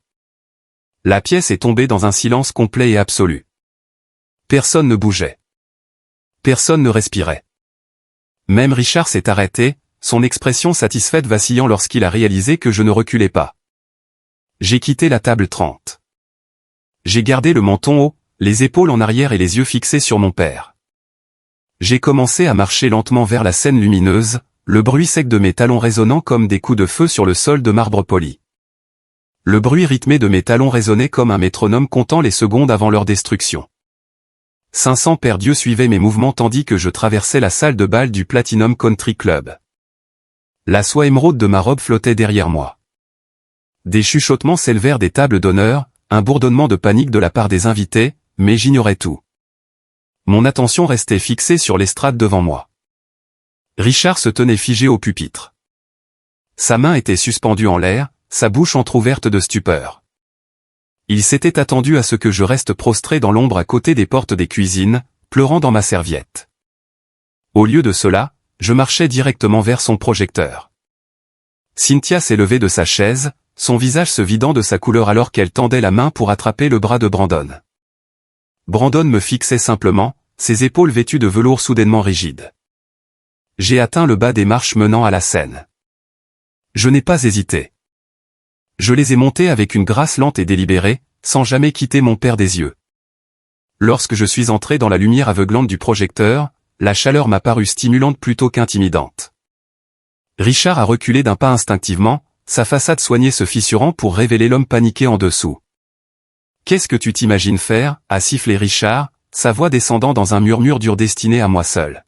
« Descends de cette scène immédiatement avant de te ridiculiser davantage. » Je ne lui ai pas répondu. J'ai simplement tendu la main et pris le micro directement de sa main tremblante. Il était trop sidéré par mon audace pour le retenir. Je me suis tourné pour faire face à la foule immense de la salle de bal. J'ai souri chaleureusement, affichant une confiance absolue et inébranlable. En regardant l'assistance, un souvenir précis a refait surface, j'avais 22 ans, je me tenais dans la salle de conseil de mon père, présentant une stratégie que j'avais passé 3 semaines à élaborer. Richard m'avait coupé au bout de 2 diapositives en riant avec mépris devant tout son conseil d'administration. Il m'avait dit de m'asseoir et de prendre des notes. Il avait dit que je manquais de courage pour parler en public, que je ne possédais pas la force requise pour diriger une salle. Il affirmait que j'étais né pour être un personnage secondaire dans l'ascension inévitable de Brandon vers la gloire. Il s'était trompé. Debout ici maintenant, ressentant le silence absolu de 500 auditeurs captifs, je réalisais que je possédais plus de courage que mon père. Je ne diminuais pas, je prenais toute la place, remplissant l'immense pièce d'une présence qui exigeait le respect. « Merci, Richard, pour cette présentation », ai-je dit, ma voix résonnant de manière nette et claire à travers le système de sonorisation de pointe. Un soupir collectif a parcouru les premiers rangs. Mon père a tressailli lorsque j'ai utilisé son prénom, abandonnant le titre familial pour rompre publiquement le lien entre nous. Mon père a raison au sujet de la loyauté, ai-je poursuivi, marchant lentement sur la scène, m'appropriant chaque centimètre de la plateforme. La loyauté est la pierre angulaire de toute entreprise prospère. C'est le ciment qui unit une famille, et personne ne comprend la nature profonde et intime de la loyauté aussi bien que mon frère et sa charmante nouvelle partenaire. J'ai fait un geste vers la table d'honneur. Le visage de Brandon était devenu d'un rouge sombre et laid. Claire s'est agitée sur sa chaise, ses mains se posant sur sa robe de maternité. Elle a jeté un regard paniqué à Brandon, sentant le tournant dangereux que prenait la soirée. En fait, ai-je dit, me penchant légèrement vers le micro, laissant mes mots résonner sous les plafonds voûtés, Brandon et Claire sont si incroyablement loyaux l'un envers l'autre qu'ils partagent absolument tout. Ils partagent leur temps, ils partagent leur avenir, et plus important encore, ils partagent des secrets. Le silence dans la salle de bal est passé de l'attente à l'attention. Les politiciens et les investisseurs ont échangé des regards inquiets, sentant que le scénario venait de dérailler violemment. Cynthia a essayé de se lever, la bouche ouverte pour protester, mais un murmure désapprobateur de la foule l'a forcée à se rasseoir. Il voulait voir le spectacle se dérouler. Pendant que je tenais la salle sous mon contrôle, une silhouette s'est déplacée sans un bruit au fond de la pièce. Nolan avait quitté sa place à la table 30 et s'était glissé inaperçu dans la cabine de contrôle audiovisuel surélevée qui dominait la salle. À travers la vitre, j'ai vu la faible lueur bleue de son écran d'ordinateur éclairer son visage concentré. Les techniciens de la salle, probablement achetés ou simplement intimidés par son attitude autoritaire, se sont écartés alors qu'il branchait rapidement son matériel directement sur le système principal du country club. J'ai adressé un léger hochement de tête vers le fond de la salle. Nolan a lancé la commande. Derrière moi, l'immense écran de projection de 30 pieds qui affichait auparavant le monogramme élégant de la famille Wilson s'est soudainement allumé. Le jaillissement soudain de lumière blanche a éclairé la scène, projetant des ombres géantes sur les murs de la salle de bal. Ce changement visuel a fait sursauter plusieurs invités au premier rang. Richard s'est enfin élancé vers moi, ses mains tendues pour arracher le micro. « Éteignez ça », a-t-il ordonné, sa voix se brisant de terreur. « Sécurité, escortez-la hors de la scène immédiatement. » J'ai évité son geste maladroit sans effort, gardant le micro bien en main. 2 agents de sécurité se sont avancés depuis les coulisses, mais j'ai levé la main dans un geste d'arrêt net. Ils se sont figés, hésitant entre obéir au patriarche ou à la femme qui dirigeait la salle avec une autorité absolue. La peur dans ses yeux était exactement ce que j'avais toujours voulu voir, une soumission totale de la part du père qui m'avait rejeté et sous-estimé. C'était mon empire maintenant. J'ai sorti une petite télécommande de ma poche. J'ai regardé Claire. J'ai regardé Brandon. J'ai regardé Richard. Et puis, en maintenant un regard glacial avec les monstres qui m'avaient fait souffrir, j'ai fini par sourire. J'ai appuyé sur un unique petit bouton rouge. L'enregistrement audio provenant du salon de Claire a retenti à travers les haut-parleurs de la salle. Le clic sec du petit bouton rouge a été entièrement masqué par la diffusion soudaine de l'audio qui a inondé la salle de bal du Platinum Country Club. Nolan avait contourné les limiteurs de la salle, diffusant le fichier audio d'une clarté cristalline à travers toutes les enceintes simultanément. Il n'y avait aucun grésillement, aucune distorsion, et absolument aucune place pour le doute. Le volume était au maximum. « Tes parents sont tellement stupides, Brandon », a fait écho la voix mielleuse et reconnaissable de Claire sous les plafonds voûtés, résonnant entre les lustres en cristal. « Ils s'imaginent vraiment que ce bébé est de toi. Dès que nous aurons les 50 000 $ d'Audrey, je réserve les billets pour Paris. » Un soupir collectif a été aspiré par 500 poitrines.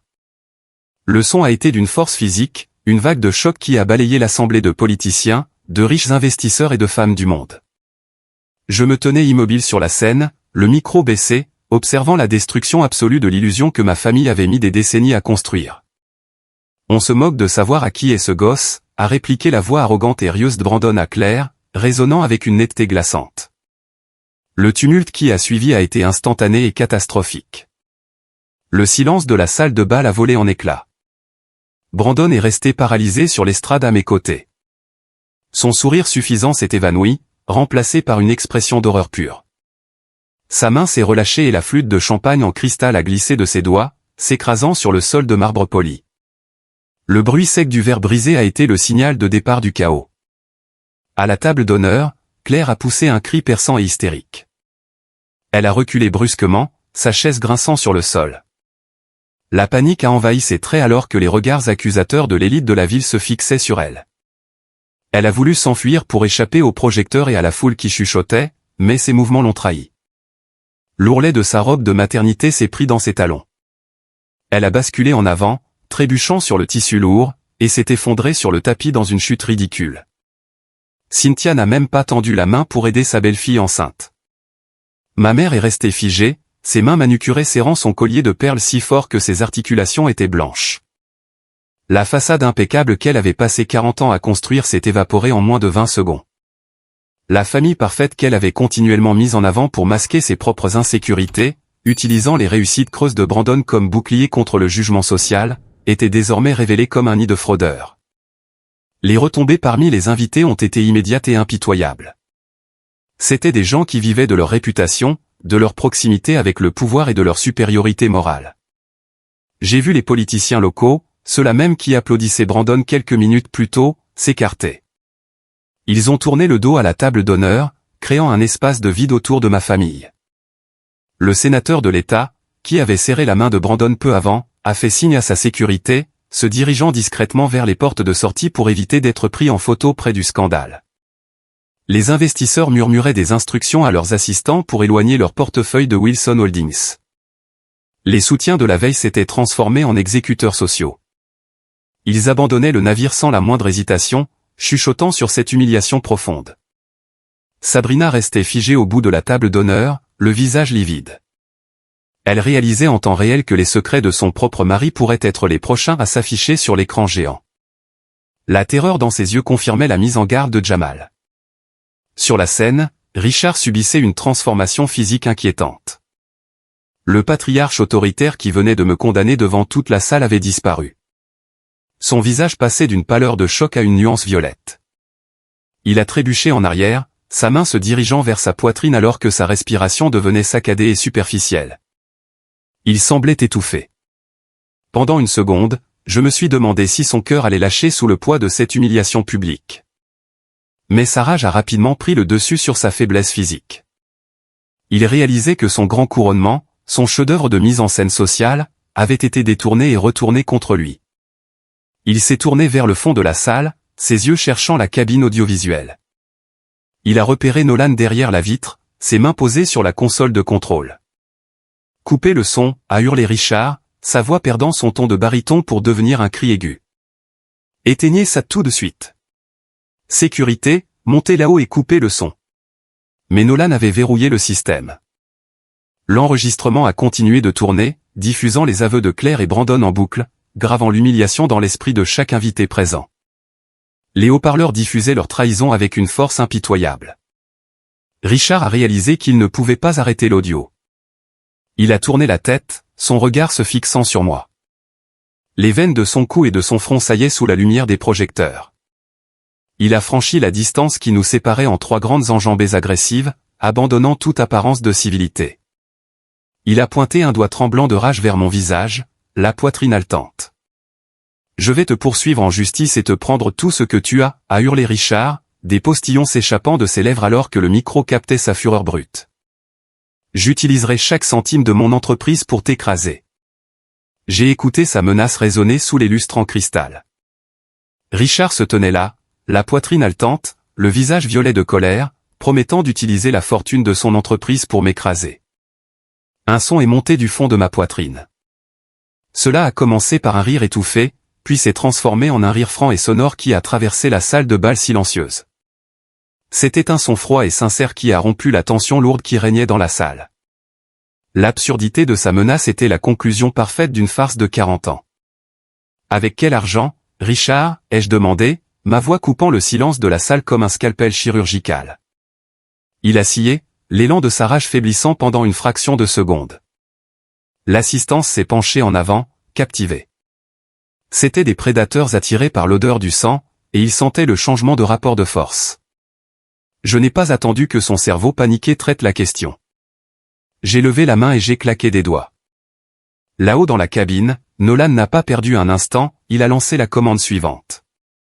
L'immense écran derrière Richard et Brandon s'est modifié, remplaçant la transcription audio par une série de dossiers financiers confidentiels très détaillés de l'entreprise. Le logo de Vanguard Holdings est apparu en haute définition, planant au-dessus de la tête de mon père. À côté du logo, des relevés bancaires, des notifications de défaut de paiement et des avis de saisie d'actifs défilaient. Des murmures ont éclaté aux tables d'honneur. Les investisseurs présents ont immédiatement reconnu le logo de Vanguard. C'était la société d'investissement privée et agressive qui rachetait discrètement les entreprises industrielles en difficulté sur la côte et depuis 5 ans. Ils connaissaient le nom, ils craignaient l'entreprise, mais ils ignoraient qui en tenait les rênes. Je me suis approché du bord de la Seine, regardant les personnes qui avaient passé ma vie à m'ignorer. Permettez-moi de me présenter convenablement à ceux d'entre vous qui ne me connaissent que comme la fille effacée et décevante de la famille Wilson, ai-je annoncé d'une voix stable et assurée. Je m'appelle Audrey Wilson. Je suis la fondatrice unique, l'actionnaire principal et la directrice générale de Vanguard Holdings. Un soupir collectif a parcouru la salle. Un promoteur immobilier important au deuxième rang a laissé tomber son programme. Cynthia s'est effondrée sur sa chaise, ses mains se dirigeant vers sa bouche. Brandon regardait l'écran géant, ses yeux parcourant des données financières complexes qu'il n'avait pas l'éducation nécessaire pour comprendre. Et en tant que directrice générale de Vanguard Holdings, ai-je poursuivi, marchant lentement sur la scène pour m'assurer que chaque invité entende mes paroles, j'ai l'obligation légale d'informer les investisseurs, les politiciens et les personnalités présents dans cette salle que Wilson Manufacturing n'est pas un empire prospère. C'est un cadavre en décomposition. L'entreprise de Richard est en faillite technique depuis 8 mois.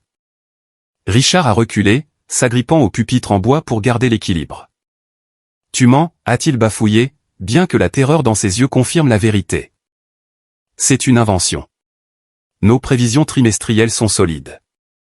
Tes prévisions trimestrielles sont une œuvre de fiction, Richard, ai-je répliqué calmement. Parlons de ta gestion visionnaire. Il y a 5 ans, lorsque le secteur manufacturier s'est tourné vers la logistique automatisée, tu as refusé de t'adapter. Tu as qualifié la nouvelle technologie de mode passagère. Au lieu d'investir dans ton outil industriel, tu as détourné les fonds de l'entreprise pour maintenir cette illusion de richesse extrême, les cotisations de Country Club de Cynthia, les voitures de luxe de Brandon et le train de vie de Claire. Tu as emprunté sur le fonds de pension des employés, sur les actifs de la chaîne d'approvisionnement. Tu as vidé ta propre entreprise pour nourrir ton ego. Les investisseurs présents sortaient déjà leur téléphone pour envoyer des messages à leurs courtiers. Le sénateur de l'État qui avait soutenu les méthodes de Richard plus tôt semblait malade. Il réalisait que leur association avec lui était désormais toxique. Brandon a enfin semblé mesurer la gravité de la situation. Il a regardé Claire, qui pleurait toujours sur le sol dans sa robe de soie froissée, puis a regardé son père. Le royaume doré qu'on lui avait promis n'était qu'une montagne de dettes. Tu ne peux pas faire ça, a bégayé Brandon, sa voix tremblant comme celle d'un enfant apeuré. Papa, dis-lui qu'elle ne peut pas faire ça. Je détiens les hypothèques prioritaires sur tout, ai-je déclaré, sans aucune sympathie. Vos voitures de luxe, vos comptes de dépenses, les cartes de crédit que vous utilisez pour acheter des vêtements de marque, tout appartient à Vanguard. J'ai glissé ma main dans la poche de ma robe émeraude et j'en ai sorti un lourd document juridique plié, lié par un ruban doré et marqué d'un lourd sceau de cire rouge. Le poids physique du papier correspondait à la gravité du moment. J'ai brandi le document bien haut, laissant les projecteurs éclairer le sceau rouge. Et concernant ce magnifique domaine familial historique que tu viens de donner si généreusement à Brandon et à sa maîtresse, ai-je dit, ma voix résonnant avec une certitude dévastatrice, ce n'est pas un acte de donation. C'est un accord de garantie prioritaire. Il y a 6 mois, lorsque Richard a eu besoin d'un apport soudain de capital pour éviter que sa chaîne d'approvisionnement ne s'effondre, il a mis le domaine familial en garantie.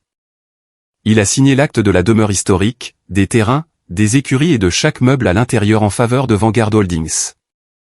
J'ai fait un geste de la main. Nolan a réagi immédiatement, l'écran derrière moi s'est modifié, affichant la dernière page du contrat. Là, agrandi sur 10 pieds de haut, se trouvait la signature reconnaissable de Richard apposée juste à côté du sceau de l'entreprise Vanguard. Tu n'es pas propriétaire de cette maison, Richard, ai-je dit.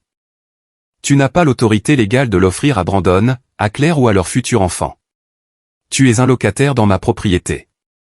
La salle de bal est restée plongée dans un silence étouffant. Personne n'osait bouger ni boire. Il assistait au démantèlement brutal d'une dynastie. En tant que propriétaire, ai-je poursuivi, marchant lentement vers le centre de la scène, j'ai examiné vos comptes. Vous avez manqué 3 mensualités consécutives. Vous avez ignoré cette notification formelle de défaut envoyée par courrier recommandé à votre bureau.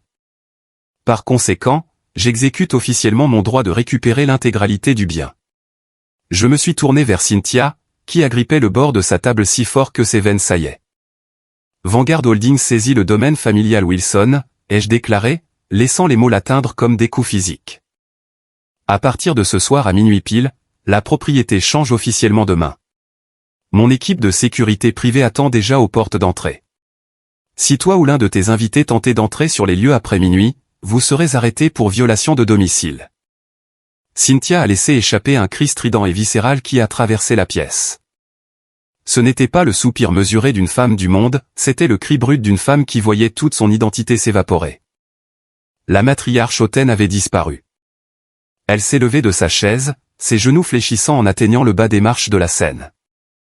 Elle est tombée à genoux sur le sol de marbre, ses boucles d'oreilles en diamant oscillant alors qu'elle me regardait avec des yeux terrifiés. « Audrey, s'il te plaît » a supplié Cynthia, les larmes coulant sur son visage et ruinant son maquillage. « Tu ne peux pas faire ça. Nous n'avons nulle part où aller. Toutes mes affaires sont dans cette maison. Mes vêtements, mes bijoux, ma vie entière est dans cette maison. S'il te plaît, je suis ta mère. Tu ne peux pas nous jeter à la rue. » J'ai regardé la femme qui avait passé 35 ans à me faire me sentir invisible. Je n'ai ressenti aucune pitié, absolument rien d'autre que la satisfaction froide d'un dossier classé. Je me suis approché du bord de la scène, la regardant droit dans les yeux. « Et c'est Uber ?» ai-je dit, ma voix dénuée de toute émotion. J'ai entendu dire qu'ils sont très efficaces pour les déplacements rapides. Avant que Cynthia ne puisse recommencer à sangloter, une nouvelle silhouette s'est avancée à travers la foule d'invités stupéfaits. C'était Monsieur Laurent, le directeur général du Platinum Country Club. Son visage était rouge et il serrait un dossier en cuir si fort que ses articulations étaient blanches. Les drames familiaux lui importaient peu, seul son chiffre d'affaires comptait. Il est monté sur la scène, ignorant Cynthia en larmes et Richard paralysé. « Monsieur Wilson » a lancé Laurent, son accent français dépouillé de sa courtoisie habituelle. « J'exige une explication immédiate. » Richard a scié, désorienté par cette interruption. « Laurent, pas maintenant. Nous gérons un problème familial. » « C'est un problème commercial » a répliqué Laurent, frappant son dossier en cuir contre le pupitre. « Vous avez présenté votre carte noire d'entreprise pour couvrir les 100 000 $ de frais de traiteur et de salle pour le gala de ce soir. Mon service comptable vient de tenter de traiter l'autorisation finale. » Laurent s'est tourné vers la salle, sa voix résonnant, « La carte a été refusée. En fait, les 5 cartes de crédit de secours que vous avez fournies ont toutes été bloquées. » J'ai souri intérieurement. À 20h pile, juste au moment où les amuse-bouches étaient servis, j'avais demandé au service juridique de Vanguard de bloquer tous les comptes personnels et professionnels de Richard. La justice poétique de ce moment était délicieuse. Des décennies plus tôt, Cynthia avait orchestré une scène similaire, humiliant publiquement une rivale pour une facture de traiteur impayée lors d'un déjeuner de charité. Elle avait ri en voyant la femme raccompagnée en larmes. Maintenant, c'était Cynthia qui était à genoux, écoutant le directeur du club exiger le paiement de la fête même qu'ils avaient organisée avec de l'argent volé. « Vous êtes ruiné, Richard » a lancé Laurent. « Vous avez organisé un événement frauduleux dans mon établissement. Je fais venir la police dans 5 minutes pour vol de service à moins que vous ne présentiez un virement bancaire valide à la seconde même. » Richard restait paralysé, pris entre le directeur du club furieux et sa femme en larmes. Les murs se refermaient, l'illusion était brisée. Pendant que tous les regards restaient fixés sur la scène, Sabrina a tenté de se glisser discrètement vers la porte de sortie. Elle a été immédiatement bloquée par une autre silhouette. Jamal se tenait comme un mur devant les lourdes portes en chêne, son costume anthracite dessinant une silhouette nette et inflexible dans la lumière faible du couloir de sortie. Dans sa main droite, il tenait une épaisse enveloppe Kraft. Sabrina a eu un hoquet de surprise, reculant sur ses talons. Ses yeux cherchaient une autre issue, mais la présence physique de son mari l'a bloquée complètement contre la porte. Les murmures autour de la scène se sont tus à nouveau. L'assistance, avide de chaque détail de la catastrophe, a immédiatement détecté ce nouveau point d'intérêt. Les têtes se sont détournées de Cynthia en larmes et de Richard aux prises avec le directeur du club, attirés par la tension qui émanait de la porte latérale. 500 invités ont retenu leur souffle alors que l'attention se portait sur la fille aînée des Wilson. Pendant 5 ans, Sabrina avait traité Jamal non pas comme un partenaire égal, mais comme un accessoire qu'elle pouvait afficher dans les réceptions mondaines. Elle l'avait continuellement rabaissé, se moquant de ses origines et de sa carrière d'avocat des droits civiques. Elle considérait son engagement pour la justice comme un passe-temps amusant, tout en vidant ses comptes bancaires pour financer ses achats compulsifs. Elle avait exigé qu'il se conforme aux standards d'élitisme des Wilson, traitant son amour sincère comme une faiblesse à exploiter. Jamal la regardait avec un calme désarmant. Il n'y avait pas de colère dans ses yeux, seulement la certitude de l'homme qui s'était préparé pour ce moment précis. Il n'a pas eu besoin de hausser la voix, dans le silence de la salle, ces mots ont porté sans effort, « Sabrina », a déclaré Jamal, sa voix dénuée de toute affection. Il a tendu le bras, pressant l'enveloppe contre sa poitrine jusqu'à ce que ses mains tremblantes s'en saisissent. Sabrina a déchiré l'enveloppe, ses doigts tremblants alors qu'elle luttait avec le pli. Une liasse de documents juridiques est apparue. La première page affichait l'entête de la Cour supérieure de l'État, c'était des documents de divorce immédiat pour différends irréconciliables et fautes financières graves. Mais Jamal n'avait pas fini, il a sorti un second document de sa veste de costume, le montrant à l'assistance avant de le placer dans la main de Sabrina. Ce premier dossier dissout notre mariage, a expliqué Jamal calmement, s'approchant pour lui donner plus de poids à ses mots. Le second dossier dissout ta liberté. C'est une copie certifiée de la plainte pénale que j'ai déposée ce matin auprès du Federal Bureau of Investigation. Sabrina a eu un hoquet d'effroi, ses yeux parcourant le sceau fédéral officiel en haut de la page. Son visage s'est vidé de sa couleur. Tu te croyais très intelligente, a poursuivi Jamal, révélant ses agissements à la salle. Tu pensais que je ne remarquerais pas les hypothèques secondaires contractées secrètement à mon nom. Tu as supposé que j'étais trop occupé par mon travail pour repérer les lignes de crédit offshore que tu as ouvertes en utilisant mon numéro de sécurité sociale pour verser de l'argent dans les sociétés écrans en faillite de ton père. Tu as commis une usurpation d'identité et une fraude à la carte de crédit au-delà des frontières de l'État pour soutenir la façade de ta famille. Tu as utilisé ma réputation d'avocat comme bouclier, pensant que ma loyauté te protégerait de ta cupidité. Les invités présents ont reculé de Sabrina, comme si ces crimes étaient contagieux. La révélation d'une fraude fédérale était une condamnation sociale définitive dans leur monde. Sabrina secouait la tête, les larmes ruinant son maquillage. Elle a tenté d'attraper sa veste dans un geste de vulnérabilité feinte. « Jamal, s'il te plaît » a-t-elle murmuré d'une voix brisée. « Tu ne peux pas me faire ça. Je devais aider mon père. Tu sais la pression qu'il mettait sur moi. Nous pouvons arranger ça, nous pouvons engager des comptables. S'il te plaît, je t'aime. » Jamal n'a pas reculé. Il a simplement regardé la femme qui avait détruit leur vie commune. Son absence de sympathie était totale. Il avait récupéré sa dignité et appliqué sa sentence avec une précision chirurgicale. « Je t'aimais, Sabrina » a dit Jamal, sa voix portant un poids indéniable qui imposait le respect de chacun dans la salle. « Mais je n'aime pas les criminels. Mon avocat te verra au tribunal. » Il a fait un pas de côté, libérant le passage vers la sortie. Il ne bloquait plus sa fuite, car elle n'avait nulle part où aller. Sabrina restait là, serrant l'acte d'accusation fédérale contre sa poitrine, paralysée par l'ampleur de sa chute. Le silence dans la salle de bal s'était étiré, lourd et étouffant. La dynastie Wilson avait été démantelée en moins de 20 minutes. Richard était ruiné, Brandon était sans avenir, Cynthia était humiliée pour des dettes impayées et Sabrina risquait la prison fédérale. L'illusion s'était envolée. Puis un nouveau son a percé l'atmosphère lourde. C'était le bruit lointain d'une sirène traversant l'air frais de la nuit à l'extérieur des fenêtres du country club. En quelques secondes, le son s'est multiplié, devenant plus fort et plus proche. Les lumières bleues et rouges clignotaient sur les vitres de la salle de bal, éclairant les visages terrifiés de ma famille. Quelqu'un avait fini par appeler la police. Les lourdes portes de la salle de bal se sont ouvertes à la volée. 4 policiers en uniforme sont entrés, le bruit de leurs bottes résonnant sur le marbre. La foule s'est écartée immédiatement. Sabrina a poussé un soupir étouffé et s'est collée contre le mur, serrant ses papiers. Elle s'attendait à ce que les policiers lui lisent ses droits sur le champ. Mais l'officier de tête est passé devant elle. Ils sont passés devant Richard, toujours figé dans son face-à-face avec le directeur du club, et devant Cynthia. Les policiers se sont arrêtés juste devant Claire. Claire les regardait, le visage exprimant une confusion totale, assise à côté de Brandon dans sa robe froissée. Claire Thorne a lancé l'officier d'une voix forte. « Levez-vous. »« C'est quoi ça ?» est intervenu Brandon. « Vous ne pouvez pas entrer comme ça. Savez-vous qui nous sommes ? » Ils savent exactement qui vous êtes, Brandon a lancé une voix depuis l'entrée. Un homme a franchi la porte. Le soupir de surprise de l'assistance a été général, c'était Marcus Thorne, le mari légitime de Claire, celui-là même dont elle affirmait à Brandon qu'elle était en train de divorcer. Marcus était impeccable, son visage affichant une colère froide et absolue. J'ai croisé son regard et lui ai adressé un signe de tête.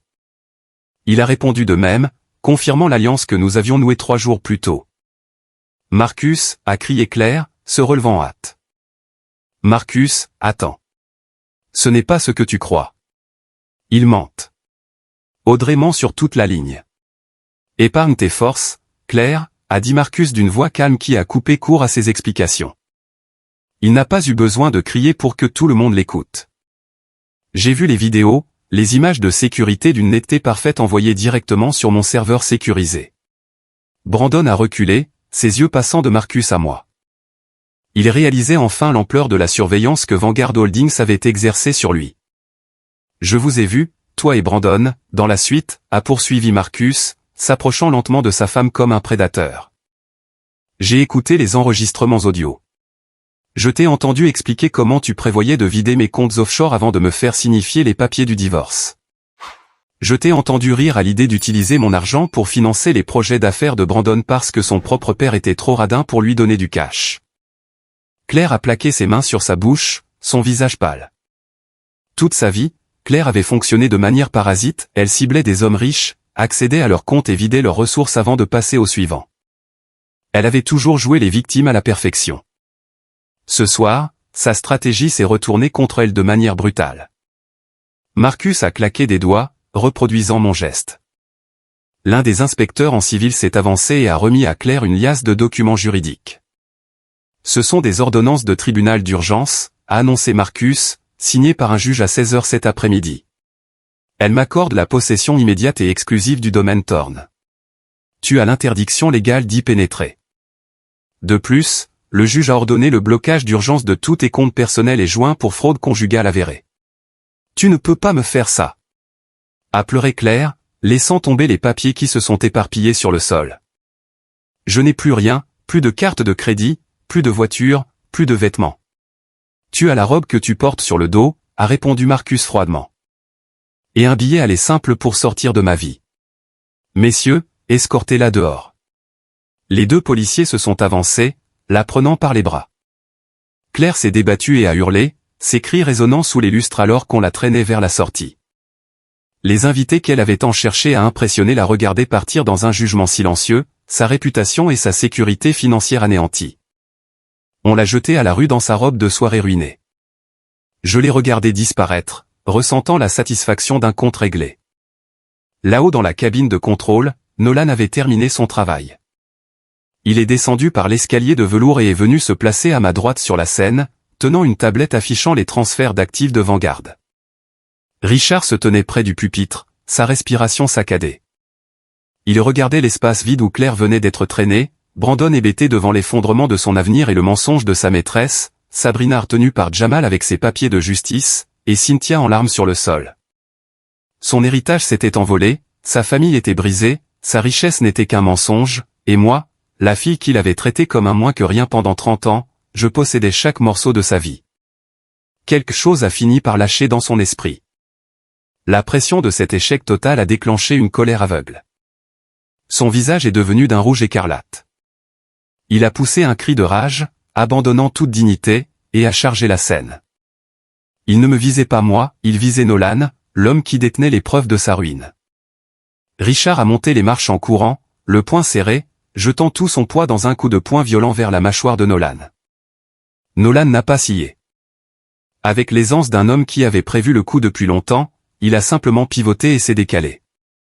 L'élan de Richard l'a emporté dans le vide. Son poing n'a rencontré que de l'air, et il a trébuché sur le fil du micro avant de s'écraser de tout son long sur le parquet de la scène.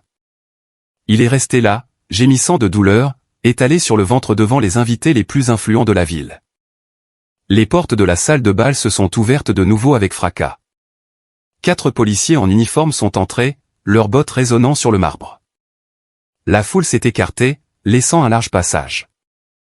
Sabrina s'est tassée contre la porte de sortie, serrant ses documents de justice contre sa poitrine. Elle tremblait, s'attendant à ce qu'on lui lise ses droits. Mais l'officier en tête est passé devant elle. Ils sont passés devant Richard, toujours au sol, et devant Cynthia en larmes. Les policiers sont montés sur la scène, s'arrêtant directement devant Claire. Claire les regardait avec confusion, assise dans sa robe froissée à côté de Brandon. Claire Thorne a lancé l'officier. « Levez-vous. » Brandon s'est relevé, tentant de retrouver un peu d'assurance. « C'est quoi ça ? » ?»« Vous ne pouvez l'emmener. »« Savez-vous qui nous sommes ? » ?»« Ils savent exactement qui vous êtes. » Brandon a lancé une voix depuis l'entrée. Un homme est apparu, c'était Marcus Thorne, le mari de Claire, celui-là même dont elle affirmait à Brandon qu'elle divorçait. Marcus était impeccable, son visage fermé par une colère froide. J'ai croisé son regard et lui ai fait un signe de tête, qu'il a retourné, confirmant l'alliance scellée 3 jours plus tôt après l'envoi d'un dossier crypté sur son serveur. Marcus, a crié Claire. Marcus, attends. Ce n'est pas ce que tu crois. Ils mentent. Audrey invente tout. Épargne tes forces, Claire, a dit Marcus calmement. Sa voix froide a imposé le silence à toute la salle. J'ai vu les vidéos de sécurité d'une netteté parfaite envoyées à mon bureau. Brandon a reculé, son regard passant de Marcus à moi. Il réalisait l'ampleur de la surveillance de Vanguard Holdings. Je vous ai vu, toi et Brandon, dans la suite, a poursuivi Marcus, s'approchant de sa femme comme un prédateur. J'ai écouté les enregistrements. Je t'ai entendu expliquer comment tu prévoyais de vider mes comptes offshore. Je t'ai entendu rire à l'idée d'utiliser mon argent pour financer les affaires de Brandon parce que son père était trop radin pour lui donner du cash. Claire a caché son visage, livide. Toute sa vie, elle avait fonctionné ainsi, vidant les comptes des hommes riches avant de passer au suivant. Ce soir, sa méthode s'est retournée contre elle. Marcus a claqué des doigts. Un inspecteur s'est avancé et a remis des documents à Claire. Ce sont des ordonnances de justice d'urgence, a dit Marcus, signées à 16 heures. Elle m'accorde la possession exclusive du domaine. Tu as l'interdiction d'y pénétrer. De plus, le juge a ordonné le blocage de tous tes comptes pour fraude conjugale. Tu ne peux pas me faire ça. A pleuré Claire, laissant tomber les papiers. Je n'ai plus rien, plus de cartes, plus de voiture, plus de vêtements. Tu as la robe que tu portes sur le dos, a répondu Marcus. Et un billet aller simple pour sortir de ma vie. Messieurs, escortez-la dehors. Les policiers l'ont prise par les bras. Claire s'est débattue et a hurlé alors qu'on la traînait dehors. Les invités qu'elle voulait impressionner la regardaient partir dans un jugement silencieux, sa réputation détruite. On l'a jetée à la rue avec rien. Je l'ai regardée disparaître, satisfaite. Nolan est descendu de la cabine et est venu se placer à ma droite sur la scène, tenant sa tablette. Richard se tenait près du pupitre, sa respiration saccadée. Il regardait l'espace vide où Claire venait d'être traînée, Brandon hébété devant l'effondrement de son avenir, Sabrina retenue par Jamal avec ses papiers, et Cynthia en larmes sur le sol. Son héritage s'était envolé, sa richesse n'était qu'un mensonge, et moi, la fille qu'il avait traitée comme un moins que rien, je possédais chaque morceau de sa vie. Quelque chose a lâché dans son esprit. La pression de cet échec a déclenché une colère aveugle. Son visage est devenu rouge écarlate. Il a poussé un cri de rage, abandonnant toute dignité, et a chargé la scène. Il ne me visait pas moi, il visait Nolan, l'homme qui détenait les preuves de sa ruine. Richard a monté les marches en courant, le poing serré, jetant tout son poids dans un coup de poing violent vers la mâchoire de Nolan. Nolan n'a pas scié. Avec l'aisance d'un homme qui avait prévu le coup, il a simplement pivoté et s'est décalé. L'élan de Richard l'a emporté dans le vide, et il a trébuché sur le fil du micro avant de s'écraser de tout son long traîne le parquet de la scène, gémissant devant les invités les plus influents de la ville. Richard restait immobile sur le parquet, sa respiration erratique résonnant dans le micro sur lequel il avait trébuché. Le bruit lourd de sa chute a rompu la fascination de l'assistance. Le dégoût a fini par l'emporter. L'élite de la ville, que Richard et Cynthia avaient tant cherché à impressionner, a tourné le dos d'un même mouvement. Ils se sont dirigés vers les sorties dans un départ silencieux, refusant de rester une seconde de plus avec la famille Wilson déshonorée. Les robes de soirée frôlaient Cynthia toujours prostrée sur le sol. Personne ne lui a tendu la main, personne ne lui a montré de sympathie. Ils abandonnaient le navire en détresse, appelant déjà leurs courtiers et leurs avocats en franchissant la porte. L'officier de police a enjambé le fil du micro et a regardé Richard, la main posée sur sa ceinture. Il n'a pas aidé mon père à se relever. Monsieur Wilson, a dit l'officier d'un ton neutre. Considérez ceci comme votre unique avertissement. Vous venez de tenter une agression physique devant 500 témoins et 4 policiers. Si vous faites mine de bouger agressivement vers cet homme à nouveau, je vous mets les menottes et vous passez la nuit au poste. Richard s'est redressé lentement sur les mains et les genoux. Du sang coulait d'une coupure au-dessus de son œil, se mêlant à la sueur sur son visage paniqué. Il avait l'air pitoyable. Le patriarche redoutable des Wilson était réduit à un homme brisé rampant sur une scène qu'il n'avait pas payée. Nolan a ajusté ses manches, indifférent à cette violence ridicule. Il a reculé, me laissant la place. Je me suis avancé au bord de la scène, regardant les 4 personnes qui avaient fait de ma vie un combat quotidien pour exister, Richard blessé et haletant, Cynthia en larmes, Brandon fixant le vide sans avenir, Sabrina retenant ses papiers de justice. Regardez autour de vous, ai-je dit d'une voix basse qui a porté sans effort dans la salle désormais vide. Regardez ce que votre cupidité vous a rapporté. Richard a levé la tête, son regard mêlant haine et défaite. Il a voulu parler, mais rien n'est sorti. Vous avez eu toutes les chances, ai-je poursuivi. Vous avez eu 33 ans pour vous comporter comme une famille décente. Vous n'aviez même pas besoin de m'aimer, il suffisait de me traiter avec le respect de base dû à un être humain. Mais vous avez choisi ce résultat. Vous avez choisi de bâtir un empire sur le mensonge, le vol et la cruauté. Vous avez choisi d'exploiter tous ceux qui croisaient votre chemin, y compris votre propre sang. J'ai tourné mon regard vers Brandon, qui a évité mes yeux. Tu voulais la couronne sans faire d'effort, Brandon. Tu voulais hériter d'un royaume que tu n'as rien fait pour bâtir. Maintenant, tu hérites de ce que tu as mérité, absolument rien. Ton statut d'enfant roi vient d'expirer. J'ai regardé Sabrina. Tu te croyais intouchable, Sabrina. Tu pensais que Jamal n'était qu'un marchepied pour ton ascension sociale. Tu as rejeté un homme qui t'aimait sincèrement pour des chaussures de marque et des comptes bancaires illégaux. Profite bien de ton passage devant le tribunal fédéral. Enfin, j'ai regardé mes parents, les artisans de ma souffrance. Vous avez passé ma vie à me traiter de raté. Vous avez fait de moi le bouc émissaire de vos propres insécurités. Vous pensiez qu'en m'écrasant, vous resteriez au sommet. Mais tout ce que vous avez fait, c'est m'apprendre à survivre au pire. Vous avez forgé l'arme qui vous a détruit. Vous avez construit Vanguard Holdings en me montrant exactement comment ne pas gérer une entreprise et comment ne pas traiter les gens. Je n'ai pas attendu leurs excuses forcées. J'ai tourné le dos à leur réalité brisée. Nolan a pris ma main, nos doigts s'entremêlant, signe de notre partenariat solide. Nous avons descendu l'allée centrale de la salle de bal, nos pas résonnant sur le marbre. Nous avons laissé Richard, Cynthia, Brandon et Sabrina dans les ruines qu'ils avaient créées, piégés sur le sol d'un country club qu'ils ne pouvaient pas payer, sans nulle part où aller. En franchissant les portes pour sortir dans l'air frais de la nuit, une sensation de légèreté a envahi mon corps. Le poids de 33 ans de traumatisme, ce besoin constant d'approbation et la peur du rejet se sont évaporés dans le ciel noir. Mes poumons se sont gonflés pleinement pour la première fois. Je me tenais plus droite, je respirais mieux. J'étais enfin libre de l'influence toxique de la famille Wilson. Nous avons marché vers notre voiture, laissant les lumières du Platinum Country Club derrière nous. Les sirènes s'étaient tues, remplacées par le calme de la ville endormie. L'Empire Wilson n'était plus qu'un tas de cendres. Mais alors que la poussière retombe sur la fin de leur héritage volé, un nouveau chapitre commence déjà pour moi. La vengeance est accomplie, les dettes sont payées. Mais que reste-t-il des ruines une fois le feu éteint?